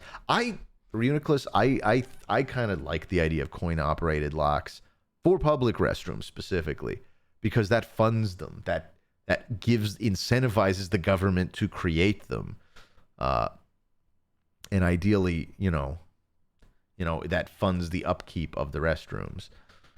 AX produces a lot of sticky nerd diarrhea. Thank you for that from the Pocky and Ramune. Thank you for that image and that profile in my head you've just given me. Forget jobs, create bathrooms. Well, people need to poop. Who carries coins around in the 20th century? That's a good point. So what if it was an NFC bathroom? Not to be confused with an NFT bathroom. Immediately, Kigp says NFT. Immediately. It's a bathroom where you piss on NFTs. My female friend was cross-playing at AX and went to the men's restroom, and the looks of confusion were hilarious. You don't say, Abigail Croc M. I'm not surprised. I don't know how I'd expect weebs to react to a situation like that. Imagining a horror scenario where I'm on this shitter and didn't put enough coins in the lock timer and unlocks and I hear someone turning the handle. That does sound terrifying. Isn't that normal in Europe though? Am I wrong? I thought most public toilets are coin op in Europe. I've only heard that. I've never been to Europe. But But I feel like that's a thing out there, right? For the exact reasons we were just describing, because it's like it kind of funds the upkeep of those bathrooms. And yeah, the timer keeps people from locking the door and like literally taking up residence inside there. Like, you know, as much as homeless people need places to stay, you'd hope that it's not the place where I need to go when I have like, you know, sudden onset like IBS or whatever.